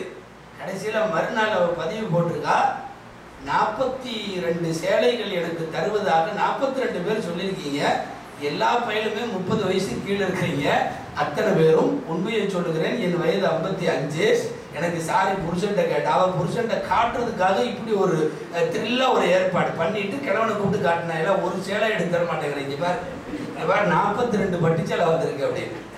தயவு செய்து வரக்கூடிய மனைவிகளுக்காக நீங்கள் ஒழுக்கமாக நடந்து கொள்ளுங்கள், அல்லது இருக்கிற மனைவிமார்களுக்காக கற்பொழுக்கத்தோடு நடந்து கொள்ளுங்கள். இனிமேல் இப்படி யாராவது சேலை கேட்டால் வராதீர்கள்னு ஸ்டேட்டஸ் போட்டு போயிட்டாகும். யாராவது ஒரு பெண், நான் முதல் சொன்னது போல, கதவை திறந்து வைத்து வா என்று சொன்னால் எந்த வாலிபன் போகாமல் இருப்பார். அத்தனை பேரும் படையெடுத்திருக்கிறார்கள். குறிப்பாக இணையதளங்களில் மிக அதிகமாக தாக்குதலுக்கு உள்ளாக்கப்படுவதும் விமர்சனங்கள் உள்ளாக்கப்படுவதும் குர்ஆன் ஹதீஸுடைய பார்வையில் மிகவும் மோசம் எதுவென்றால், பெண்கள் இது போன்ற தளங்களிலே உள்ளுக்குள்ள வந்திருப்பது. ஒரு புள்ள தனியா இருக்கு ஒரு வீட்டுல, அல்லது 2 பொம்பளை இருக்கிறாங்க ஒரு வீட்டுல, உள்ள நம்ம போக கூடாதுல்ல, அனுமதி இல்லை இல்ல. பசங்க பேசுனாங்க, சலாம் சொல்லணும், கதவை தட்டி அனுமதி கேட்கணும், எல்லாம் சரிதான். தட்டிட்டு ஒரு புள்ள மட்டும் உள்ள இருக்கிற மாதிரி தெரிஞ்சுன்னா போக கூடாது, திரும்பிடணும்ல. ஈயாக்கும் வத்துஹூல் அலன் நிசா, ஈயாக்கும் வத்துஹூல் அலன் நிசா, பெண்கள் தனியாக இருக்கிற இடத்தில் நீங்கள் நுழைவதை நான் எச்சரிக்கிறேன். இது வெறுமனே கட்டடம் கட்டி வச்சிருக்கிற வீட்டுல மாத்திரமல்ல, இந்த தளங்களுக்கும் பொருந்தும், இணையதளங்களுக்கும் பொருந்தும். ஒரு பெண்ணினுடைய பர்சனல், ஒரு பிரைவேசியான ரூம் அது. பேஸ்புக்கில் அவருடைய இடம், நீ ஏன் உள்ள போற? மார்க்க சட்டப்படி நடப்பவனாக இருந்தால் போகாதே. ஈயாக்கும் வத்துஹூல் அலன் நிசா, ஒரு ஆணும் பெண்ணும் ஒரு இடத்தில் அல்லது ஒரு தளத்தில் அல்லது இணையதளத்தின் ஒரு பக்கத்தில் இருந்தால் இஸ்தஷ்ரபக ஷைத்தான் தான். இதா மூணாவது, அங்க கண்டிப்பா சைத்தான் இருக்கா. நல்ல வார்த்தையில சொல்றது, நான் தம்பி நீயும் நல்ல பையன், உங்களோட பழகுற அந்த புள்ளையும் நல்ல புள்ள, ஆனா சைத்தான் கெட்டவன். சைத்தான் கெட்டவன் தானே அவன். உங்களை நல்லவரா இருக்கிறப்போது விட மாட்டாரே. ஒன்று தெரிந்து கொள்ளுங்கள், இயற்கையின் நியதி, அல்லாஹ்வின் ஏற்பாடு. ஆணும் பெண்ணும் பஞ்சும் நெருப்பும். அருகாமை கிடைத்தால், தனிமை கிடைத்தால், அந்த ஆப்பர்ச்சுனிட்டி இல்லையே தவிர இருக்குமானால் 90 வயது கிழவனுக்கும் கூட அந்த வாய்ப்பை சாதகமாக்கும் எண்ணம் இறைவன் படைப்பிலேயே இருக்கிறது. நாங்க நல்லவங்கன்னு நாம சொல்லலாம். ஆணுக்கும் பெண்ணுக்குமான இயற்கையான உடற்கூறு, மன அமைப்பு, இவைகள் ஒன்றுக்கொன்று ஈர்ப்புடையவை. அந்த ஈர்ப்பு இன்றைக்கு இணையதள பக்கங்களில் மிக வேகமாக, மிகவும் குறைவாக நல்லவைகளை விடுத்து தீயதை நோக்கி வாலிபர்களை, வாலிபிகளை, பெண்களை கொண்டு போய் சேர்த்திருக்கிறார். அப்படியெல்லாம் போய் வேறு தலங்கள்ல போய் பெண்களை ஃப்ரெண்ட் ஆக்கணுன்ற எண்ணத்தை விட்டுருங்க. உங்களுக்கு ஏற்ற மாதிரி பாய் ஃப்ரெண்ட்னா பாய் ஃப்ரெண்ட்ஸ் நிறைய நீங்க வச்சிருங்க, அவ்வளவுதான். பாய் ஃப்ரெண்ட்ஸ் தேடணும், கேர்ள் தான் கேர்ள் ஃப்ரெண்ட்ஸ் தேடணும். இங்க எல்லாமே எதிர்பாலினத்தை தேடுகிறார்கள். பசங்களோட இதுல பசங்களையே காணும், பூரா பிள்ளையா இருக்கு. பிள்ளைகளோட இதுல போய் பார்த்தா பூரா பிள்ளையே இல்லை, பூரா பசங்களா இருக்கு. எதிர்பாலினத்தை அல்லாஹ் படைப்பினுடைய அமைப்பிலேயே தள்ளி வைத்திருக்கிறான். இந்த மார்க்கம் எவ்வளவு தூரம் இந்த விஷயத்துல எச்சரிக்கையா இருக்கு தெரியுமா? தாய்மார்கள் கவனிக்க வேண்டும்.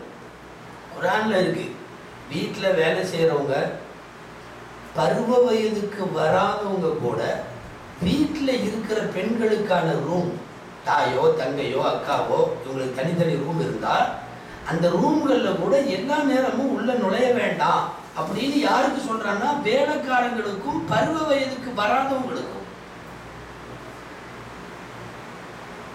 وَلْيَسْتَأْذِنْكُمُ الَّذِينَ مَلَكَتْ أَيْمَانُكُمْ وَالَّذِينَ لَمْ يَبْلُغُوا الْحُلُمَ مِنْكُمْ 3 مرات. யாருங்க? வேலைக்காரங்க, அடிமைக, அதுபோல பருவ வயதை அடையாத சிறுவர்களாக இருந்தாலும் அனுமதி தேடிட்டு மட்டும் உள்ள வரட்டும். கம்பல்சரி அனுமதி 3 நேரம், 3 مرات. எப்ப தெரியுமா? மின் கபலி ஸலாத்தில் ஃபஜ்ர், ஃபஜ்ர் தொழுகைக்கு முன்னாலே உள்ள இரவு.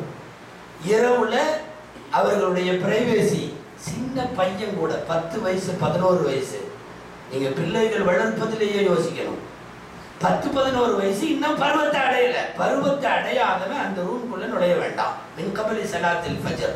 இரண்டாவது, வஹீன ததஊன தியாபக்கும் மின வஹீரா, மத்திய வேளைகளில் உறங்குவதற்காக சில நேரம் உங்கள் ஆடை மாற்றும் நேரம் இருக்கும் அல்லவா, அந்த நேரத்திலேயும் இவர்கள் வர வேண்டாம்.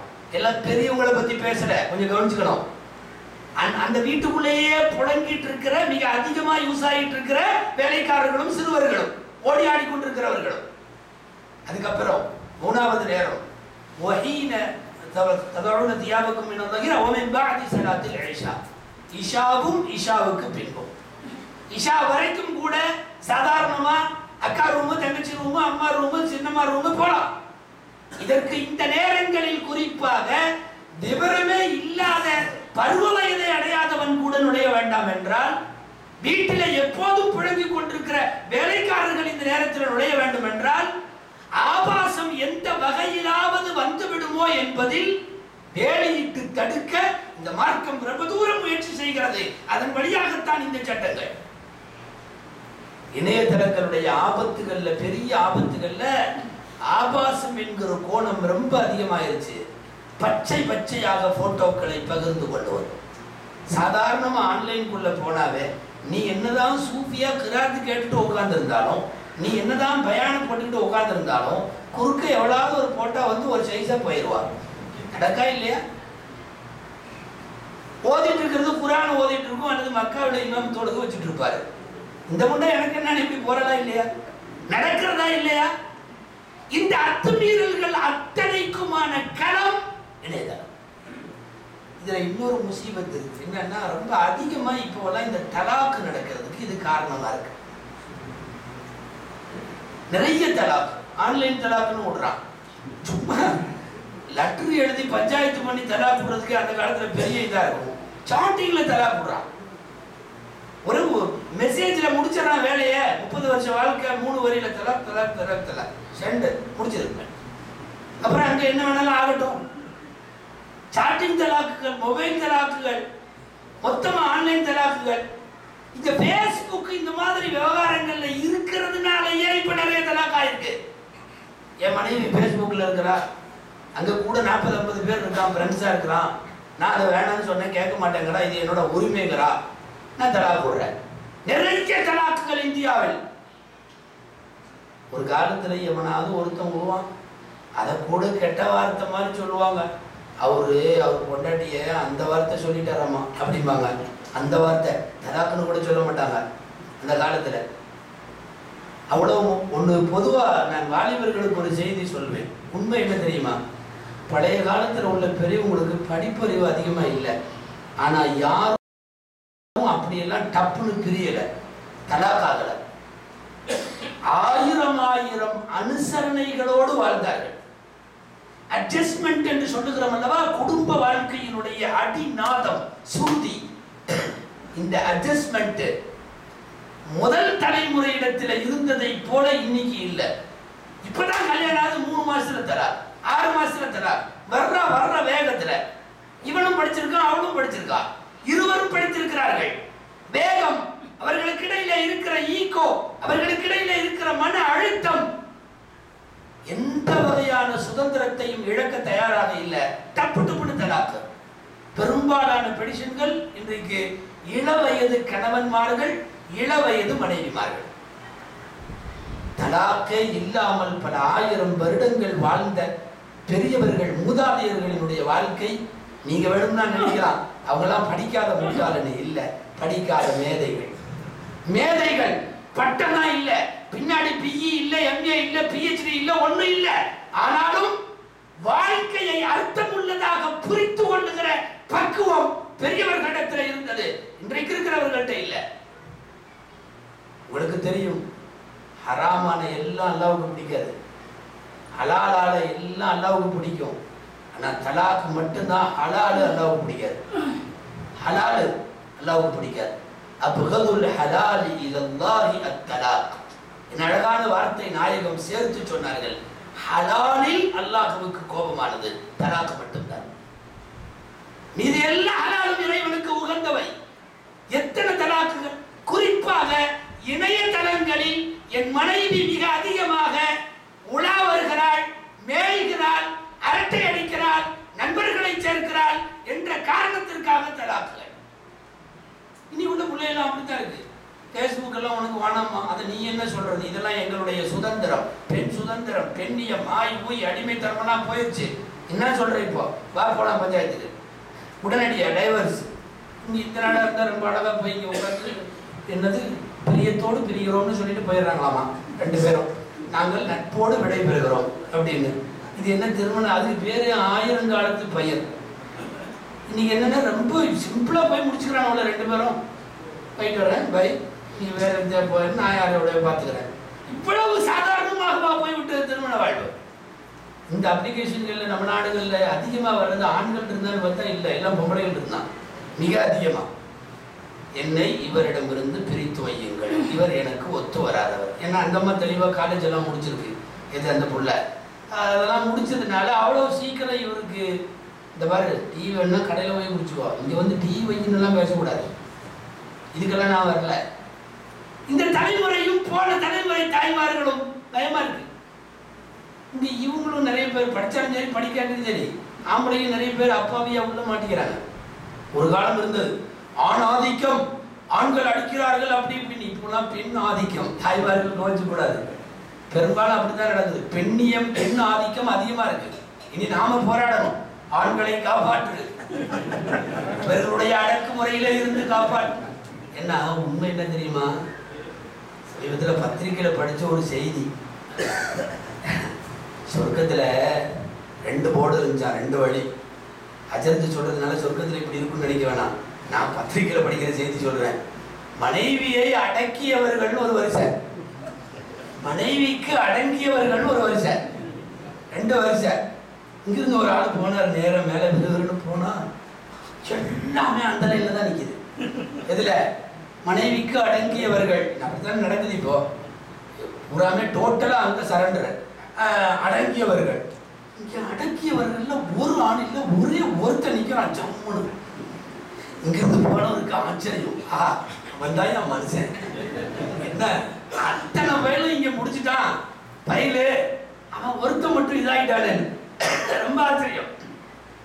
ஏன்னா எல்லாமே அடங்கி போனவர்கள் தானே அதிகம். எல்லாம் ஓதி எல்லாம் முடிச்சுட்டு துவா ஓதலாமான்னு கொஞ்சம் ஓதலாமா?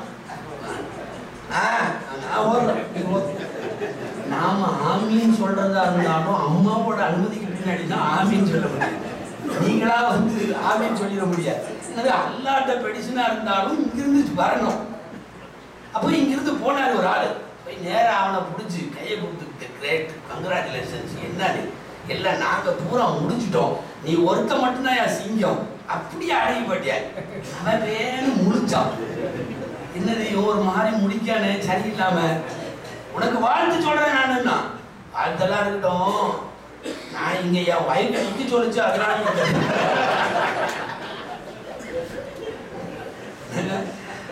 ஆமா பூரா அவன் டோட்டலா முடிச்சுனா போட்டிருக்கு. நிக்க சொல்லிச்சு இங்க என் வைப்பு, அதனால நிக்கிறேன். முழுக்க முழுக்க அடக்குகிற நிகழ்வெல்லாம் போய் இன்னைக்கு அங்க அடங்கி போகிற நிகழ்வு. ஒன்று அடக்குகிறார்கள், அல்லது ஒத்து வராத போது பெடிஷன் கொடுத்து விடுகிறார்கள், எங்களை பிரித்து வையுங்கள், எங்களை தலாக் ஏற்படுத்துங்கள். மிக அதிகமாக தலாக்குக்காக ஜமாத்துகளை நோக்கியும் குடும்ப நல நீதிமன்றங்களை நோக்கியும் வரக்கூடிய பெடிஷன்கள் பார்த்தால் இளம் பெண்களிடமிருந்து மிக அதிகமாக வருகிறது. அடுத்து இளம் வாலிபர்கள் ஆண்களிடமிருந்தும் வருகிறது. இந்த அளவுக்கு கூட அனுசரணையும் அட்ஜஸ்ட்மெண்ட்டும் இல்லாத வாழ்க்கை முறையினுடைய பல்வேறு விளைவுகளின் பின்னணியில் இணையதளங்கள் வழியாக நடக்கின்ற ஏராளமான செய்திகள் இந்த தலாக்குகளுக்கு காரணமாக ஆகிறது. ஒரு செய்தியை பரப்புவதும் அடுத்தவர்களுக்கு சொல்லுவதும், நீங்க சாதாரணமா நினைக்கிறீங்க இன்டர்நெட் என்ற அடிப்படையில் யாராவது ஒரு செய்தி அனுப்பிச்சிருவான், இது இப்படியாமா அவரு அப்படியாமான்னு. இவால ஆராயணும் அல்லவா, இவன் என்ன தெரியுமா பண்ணுவான், அப்படியே பார்வையிட பண்ணுவான். இது மொபைல்ல இந்த தொந்தரவு இருக்கு. வர்ற செய்தியை என்னன்னு விசாரிக்கிறதே கிடையாது, டக்குன்னு 10 பேருக்கு தள்ளி விட வேண்டியது. சில பேர் கண்டிஷன் போட்டு அனுப்புவான், நீ இதை 10 பேருக்கு அனுப்பு, நாளைக்கு நல்லா இருப்பேன். இவன் என்னமோ நபி மாதிரி தீர்க்கதரிசி மாதிரி சொல்லுவானோ, கண்டிஷன் போட்டு 10 பேருக்கு அனுப்பணும். செய்தியை ஆராயாமல் பிறரிடத்திலே பரப்புபவன் மறுமையிலே பொய்காரன். கஃபாபில் மர்இ கதிபன் ஐ யுஹத்தித பிகுல்லி மா சமிஅ. உங்களில் ஒருவன் பொய்யன் என்பதற்கு அவன் பொய் சொல்ல வேண்டும் என்ற அவசியம் இல்லை.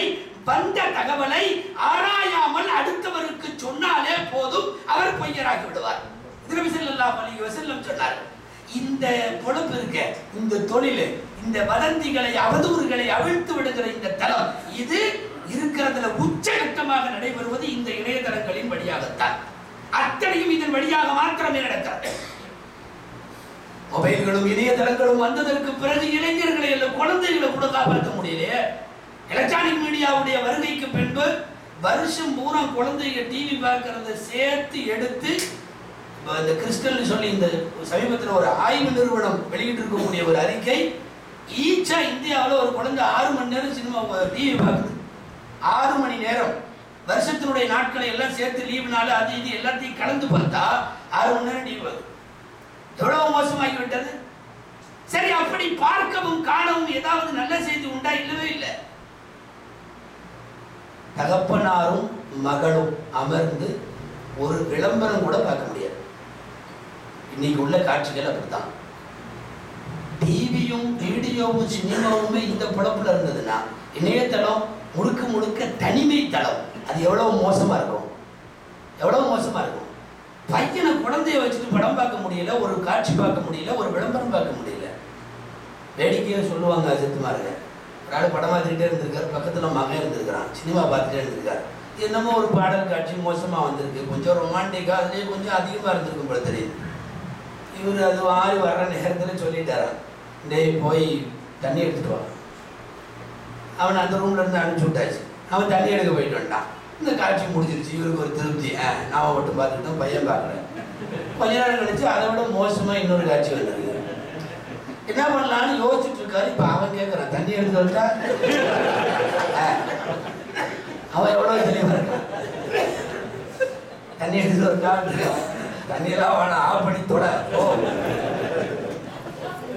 சாதாரணமாக நான் இணையதளத்தை மாத்திர சொல்ல, டோட்டலாக விஷுவல் மீடியாக்கள் இன்றைக்கு குழந்தைகளை, இளைஞர்களை, அவர்களின் அறிவுத்திறனை, அவர்களின் கற்பனை வளத்தை, அவர்களுக்கு என்னென்ன கல்வி மேம்பாடெல்லாம் வரணுமோ அத்தனையும் குட்டிச்சுவராக்கி விடுகின்ற பணியில் இவைகள் அத்தனையும் போட்டி போட்டு செய்து.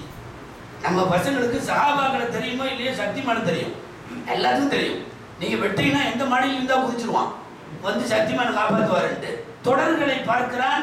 அந்த தொடர்களில சினிமாக்களை, நாடகங்களை, தொடர்கள் தான் நேரத்தை சொல்லுமே, நம்ம அம்மாமார்களை பூரா அதில் அடிக்ட் ஆகி உள்ள உட்காந்துருக்கிறப்ப அப்புறம் இருக்கிற குழந்தைகளையும் இருக்கிற வாலிபர்களையும் பேசி என்ன பயன்? மொத்தமாக இன்றைக்கு இந்த காணொளிகள், ஊடகங்கள், இணையதளங்கள் எல்லாரையும், எல்லா தரப்பையும் சேர்ந்து மிக மோசமாக ஆக்கியிருக்கிறது. அதனுடைய விளைவாகத்தான் இளைஞர்களுடைய எல்லா விஷயத்தையும் பார்க்கிறோம். குடும்பத்தில் குழந்தைகளும் மூத்த குடிமக்களாக இருக்கிற பெரியவர்களும் ரொம்ப முக்கியம். ஒரு ஹதீஸ் வந்து லௌலா லௌலர் ருத்தஉ வல ருக்கஉ லஹலகல் உம்மா. ருத்த பால் குடிக்கிற குழந்தைகளும் கூன் விழுந்த கிழவர்களும். ருத்தஅன பால் குடிக்கிற குழந்தை, ருக்கஅன கூன் விழுந்த கிழவர்கள். லௌலர் ருத்தஉ வல ருக்கஉ பால் குடிக்கும் குழந்தைகளும் கூன் விழுந்த கிழவர்களும் இல்லை என்றால் இந்த உம்மத்து நாசமாகிவிடும். அப்படியானால் பராமரிக்க வேண்டிய விஷயத்தில், கையில் எடுத்து நகர்த்த வேண்டிய விஷயத்தில் மிக முக்கியமான அக்கறை இவர்கள் இருவரும் விஷயத்திலையும் தேவைப்பட வேண்டும். ஆனால் இந்த விஷயத்துல எங்க போய் சொல்றது, யார்கிட்ட சொல்றதுன்னு தெரியல. இதை கண்டிச்சு வளர்க்க வேண்டிய பெரியவர்களும், வீட்டில் இருக்கிற அம்மாமார்களும், அங்க உள்ள அவர்களும் இருக்கிறார்கள். ஊடே மவுத்தூடு மாதிரி ஆயிருந்து மகிழ்வுக்கு பிறகு எல்லாம் ஆஃப் பண்ணி என்னென்ன சீரியல் ஓடிட்டு இருக்கு. அந்த வீட்டுல யாரும் இருக்காங்களான்னே தெரியல. எந்த விருந்தாளியும் வீட்டுக்குள்ள போக முடியல தெரியுமா? சாயந்தரம் 6 மணிலேருந்து ராத்திரி 11:30 வரையும் டைட் ஷெட்யூல்ட் ஆயிடுறாங்க. நேரமே இல்லை அவங்களுக்கு. 1/2 மணி நேரம் இது ஓடுது, 1/2 மணி நேரம் அது ஓடுது, அடுத்த 1/2 மணி நேரம் அது ஓடுது. என்னைக்காவது ஜாமத்துல தூக்கம் வராமல் 2 மணிக்கு முடிச்சிங்கன்னா வேற என்னமாவது ஓடிட்டு இருக்கும். போன வருஷம் ஓடி முடிச்சு போனதை போட்டுடலாம். நீ பார்த்து தாண்டா ஆகணும். ஆமா, கொஞ்ச நாளைக்கு முன்னாடி தமிழ்நாடு பூரா ஒரு தொடர் ஓடுன்னு ஓடி நாங்கள் எல்லாம் நினைச்சோம் இந்த பெயர் கியாமத்து வரையும் முடிக்க மாட்டாங்க போல தெரியும். அவன் ஒரு வழியா முடிச்சுட்டான். முடிக்கிற அன்னைக்கு யாரோ ஒரு மாமனார் ஒருத்தன் அந்த காட்சியில மௌத்தா போயிட்டான். என்னமோ ஒரு தொடர், என்ன பேருன்னு தெரியல. ஒரு தொடர்ல மாமனார் சாவறான். ஆமா, என்ன தொடர்ன்னு தெரியல. நீங்க அதிகமா அதுல ஈர்ப்பு இல்லைன்னு நினைக்கிறேன். இதே பெண்களா இருந்தா டப்புன்னு எடுத்து கொடுத்துருவாங்க. அதற்கு தப்பு வருது, பாவம் எடுத்து கொடு அப்படின்னு எடுத்து கொடுத்துருவாங்க. நாம 1000 தப்பா ஓதுனா எந்த சத்தமும் வராது. ஆனா இதுல தெளிவா இருக்காங்க. அதுல ஓடி அவன் செத்து போயிட்டான். பார்த்தா தமிழ்நாடு புத்துன்னு அழுவுது. வீட்லயே உண்மையாலுமே மௌத்து நடந்த மாதிரி அழுவுது. அவன் அங்க அந்த மாமனாரா இருக்கிறவன் சென்னையில உட்காந்து அவன் ஜாவறது, அவன் ஈசி சேர்ல உட்காந்து பார்த்துட்டு இருக்கான் நல்லபடியா. இங்க இவ்வளவு அழுது எல்லாம் புத்துன்னு என்னன்னா ரொம்ப நாள தொடரல. அவரு விஷயத்துல இன்வால்வ் ஆகி போய் என்னவோ மௌத்தா போயாச்சு. எங்கேயோ இந்த மாமனாருக்கு அழுகுது, இங்க சொந்த மாமனார் சோத்துக்கெல்லாம் வெளியே உட்காந்து. ஆமா, இந்த தொடர் எப்ப முடியும், இவன் நமக்கு எப்ப ரொட்டி சுட்டு கொடுத்து நாம எப்ப சாப்பிட்டு. பல பேருக்கு இப்ப பெரியவங்களுக்கெல்லாம் வீட்டுல ரொட்டியே எப்ப தெரியுமா, அந்த விளம்பர இடைவேளை வரும் தெரியுமா, கமர்சியல் பிரேக், அதுலதான் ரொட்டி கிடைக்குது. வீட்டுல உள்ள பெரியவர்களுக்கோ அல்லது குழந்தைகளுக்கோ ஏதாவது தேவைன்னா இது இப்போ ஒரு பிரேக் வரும், கமர்சியல் பிரேக் வர்றப்ப, விளம்பரம் வர்றப்ப நான் உனக்கு ரொட்டியை சுட்டு கொடுத்துட்றேன் அல்லது உனக்கு பாலை புட்டியில ஊத்தி கொடுக்குறேன்.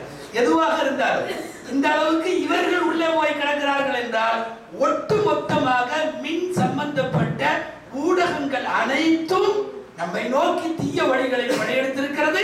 இந்த படையெடுப்பில் சிறுவர்களிலே இருந்து கிழவிகள் வரை பாதிப்பு என்றாலும் மிக அதிகமாக பாதிப்புக்கு உள்ளாக்கப்பட்டிருப்பது நிச்சயமாக வாலிபர்கள். அவர்களுக்கெல்லாம் இப்போது கேபிளோ, சினிமாவோ, தொலைக்காட்சியின் தொடர்களோ, சீரியல்களோ இது பெரிய விஷயம் அல்ல. அவைகளை தாண்டி வா, ஆபாசம் நடுத்தருவில வைத்திருக்கிறேன் என்று சொல்லக்கூடிய அளவுக்கு இன்றைக்கு இணையதளங்கள் கூப்பிடுகிறது. இளைஞர்களுக்கு ஒரு வார்த்தை சொல்லுவேன், ஒரே ஒரு வார்த்தை சொல்லி நான் நிறைவுபடுத்துகிறேன். திருக்குர்ஆனை திரும்ப வாசித்தால் ஒரு நபி ஹஜ்ரத் யூசுப் அலைஹிஸ்ஸலாம் உங்களுக்கு கண்களுக்கு தெரியும், கற்பொழுக்கத்தில் வாலிபர்களுக்கான உச்சகட்ட முன்மாதிரி. ஒரு பெண் அல்ல, ஊர் பெண்கள் எல்லாம் சேர்ந்து வலிய வந்து தவறுக்கு அழைக்கிற போது அந்த மனிதன் செய்த துஆ, அந்த யூசுப் செய்த துஆ குர்ஆனில் இருக்கிறது. வாலிபர்கள் அந்த துஆவை கொஞ்சம் வாசியுங்கள். ரப்பி சிஜ்னு அஹப்பு இலைய மிம்மா யதுஊனனி இலைஹி வ இல்லா தஸ்ரிஃப் அன்னி கைதஹுன் அஸ்பு இலைஹின் வ அகுன் மினல் ஜாகிரீன். இது துஆ. இது அஸ்ஸிஜ்னு ரப்பி, என் இறைவா, என்னை எந்த காரியத்துக்கு இந்த பொம்பளைகள் எல்லாம் கூப்பிடுறாங்களோ அதை விட நான் ஜெயிலுக்கு போறது நல்லதா தெரியுது, என்னை தயவு செய்து ஜெயிலில் போடு. உலகத்திலே குற்றங்களை செய்துவிட்டு சிறைக்கு போவார்கள். குற்றம் செய்யாமல் இருக்க சிறைக்கு போன ஒரே வாலிபர் ஹஜ்ரத் யூசுப் அலைஹிஸ்ஸலாம். ஜெயிலில போடு. ஏன்னா நீ இப்படி ஏதாவது பண்ணலனா வயில்லா தஸ்ரிஃபு அன்னி கைதஹுன் அஸ்பு இலைஹின், நீ மாத்திரம் என்னை பெண்கள் சூழ்ந்து கொள்ளுகிற இந்த வாலிபத்திலே இருந்து என்னை நீ காப்பாத்தலைனா யா அல்லாஹ், நான் தவறிலே போய் விடுவேன், நான் அறியாதவர்களில் ஆகிவிடுவேன், என்ன ஜெயில போடு. அல்லாஹ் வாலிப துடுக்கோடு ஆண்மை வீரியங்களோடு இருந்த காலத்தில் எனக்கு பெண் தொடர்பு வேண்டாம் என்று ஜெயிலை கேட்ட அந்த நபியின் துஆவை ஏற்று அவரை குற்றம் இல்லாமல் ஜெயிலிலே போட்டான். சிறை கம்பிகளுக்கு பின்னாலே நீண்ட நாட்கள் அந்த கம்பிகளுக்கு பின்னாலே தன் தஅவா பணியை செய்து கொண்டு ஒரு தீர்க்கதரிசி உள்ளுக்குள்ளே தூங்கினார் என்றால் இதனுடைய பின்னணி உலகத்தின் அத்தனை வாலிபர்களுக்குமான செய்தி. கற்பொழுக்கத்தோடு வாழ்ந்த அவரின் வரலாற்றை மட்டும்தான் இறைவன் திருக்குர்ஆனில் சூறாக்களில் அழகிய சூரா என்று பதிவு செய்ய வைக்கிறார். அஹ்ஸனல் கஸஸி பிமா அவ்ஹைனா இலைக்க, நபியே, நாம் உமக்கு வகி அறிவித்தவற்றிலெல்லாம் மிக அழகிய வரலாறு யூசுப் அலைஹிஸ்ஸலாத்துடைய வரலாறு என்றால் தன் கற்பை காப்பாற்றிக் கொள்ள, தன் ஒழுக்க மேம்பாடுகளை தக்க வைத்துக் கொள்ள ஒரு நபி சிறைக்கு கேட்டதை, சிறை வேண்டும் என்று கேட்டதை எல்லாம் இன்றைக்கு இருக்கிற வாலிபர்கள் யோசிக்க வேண்டும். ஃபேஸ்புக், ட்விட்டர் மாத்திரமல்ல, இன்றைக்கு இருக்கிற இன்டர்நெட்டினுடைய மற்ற சமாச்சாரங்கள் அல்ல, காலப்போக்கில் இன்னமும் கூட அசிங்கம் நிறைய தலை விரித்து ஆடலாம். உங்களுடைய வாயில்கள் தோறும் தவறுக்கு அழைப்பு நிறைய வரலாம். ஆனால் அந்த தவறுகளின் போது கூட என் ரப்பு என்னை வருங்கால உண்மையின் வாழ்க்கையிலையும் மறுமையிலையும் மேம்படுத்த வேண்டும் என்கிற எண்ணம் மாத்திரம் இருந்தால் ஆபாச சிந்தனைகளில இருந்தும் அவைகளை ஊக்குவிக்கிற தலங்களில இருந்தும் வெளியே வாருங்கள். உங்களால் முடிந்தால் அல்லாஹ்வின் செய்தியை, ரசூலின் செய்தியை, உங்கள் மார்க்கத்தில் இஸ்லாத்தில் உங்களை கவர்ந்த அம்சங்களை, நீங்கள் படித்த எழுத்துக்களில் சிறந்தவற்றை அல்லது நீங்கள் கேட்ட பயான்களில் சிறந்தவற்றை, உங்கள் மனம் கவர்ந்த மார்க்க விஷயங்களை சகோதர காஃபிர்களாய் ஏராளமான பேர் இணையதளத்தில் இருக்கிறார்கள். இணையதளத்தில் நீங்கள் நல்ல பயன்பாடு செய்ய முடியும். இந்த கருத்துக்களை அவர்களுக்கு தெரிவியுங்கள்.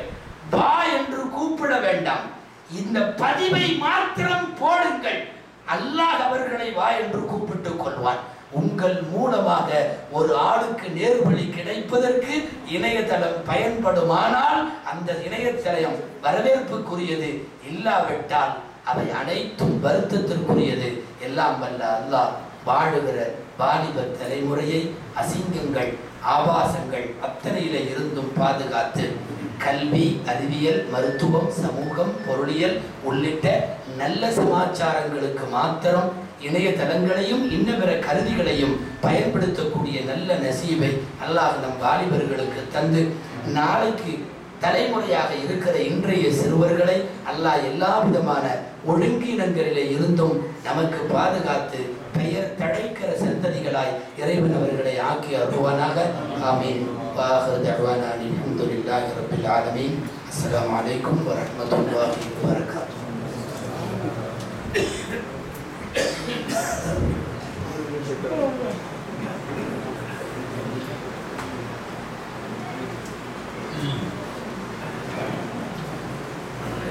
அல்ஹம்துலில்லாஹ். இன்றைய உரையை ஒரு சுவாரஸ்யமான முறையிலே அமைந்திருந்தது. இணையதளங்களை தவறான முறையிலே பயன்படுத்துவதால் தனி மனித வாழ்க்கை, குடும்ப வாழ்க்கை, சமூக வாழ்க்கையிலே எந்த அளவுக்கு பாதிப்பை ஏற்படுத்துகிறது என்கிற நீண்ட ஒரு பட்டியலை நமக்கு மத்தியிலே பகிர்ந்தார்கள்.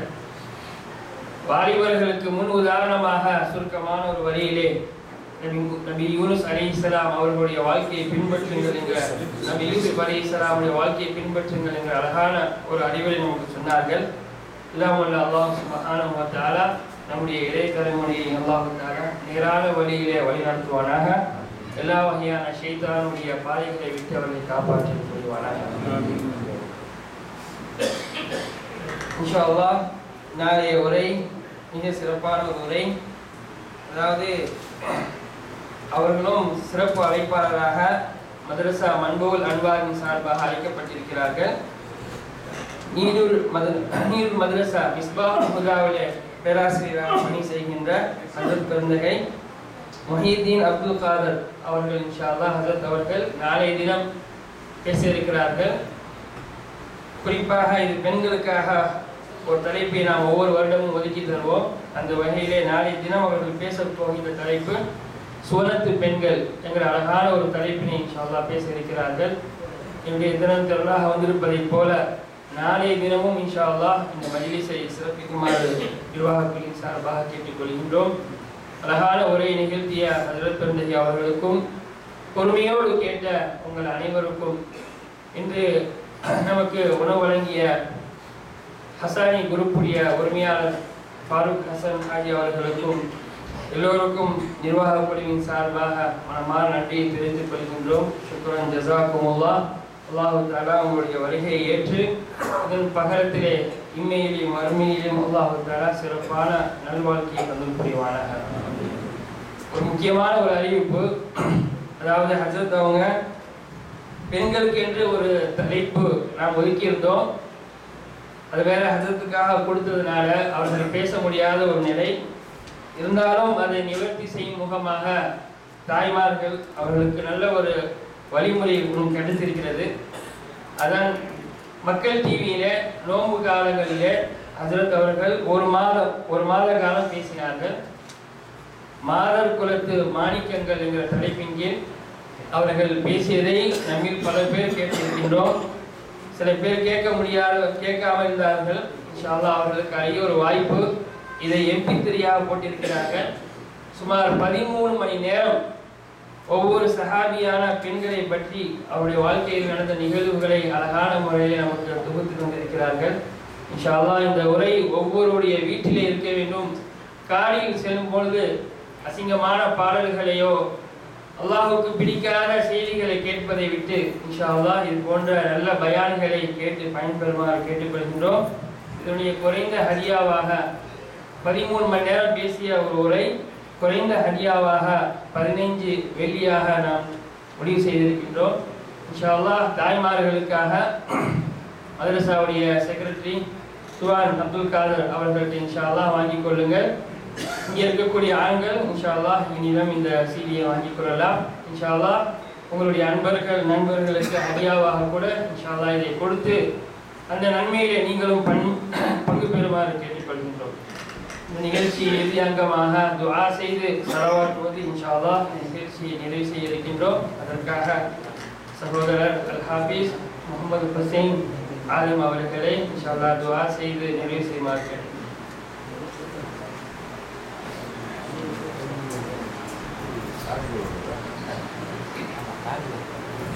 الفاتحة. أعوذ بالله من الشيطان الرجيم.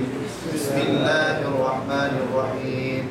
الحمد لله رب العالمين الرحمن الرحيم مالك يوم الدين إياك نعبد وإياك نستعين اهدنا الصراط المستقيم صراط الذين أنعمت عليهم غير المغضوب عليهم ولا الضالين آمين. بسم الله الرحمن الرحيم. الحمد لله رب العالمين. اللهم صل على رسولك سيدنا مولانا محمد وعلى آل سيدنا محمد وبارك وسلم عليه. اللهم ارزقنا علم التوحيد وعمل الإخلاص وحسن الخاتمة. اللهم أحسن عاقبتنا في الأمور كلها وأجرنا من خزي الدنيا وعذاب الآخرة وتوفنا مسلمين وألحقنا بالصالحين. ربنا آتنا في الدنيا حسنة وفي الآخرة حسنة وقنا عذاب النار. صلى الله تعالى وسلم على خير خلقه سيدنا محمد وعلى آله وأصحابه أجمعين والحمد لله رب العالمين. صلى الله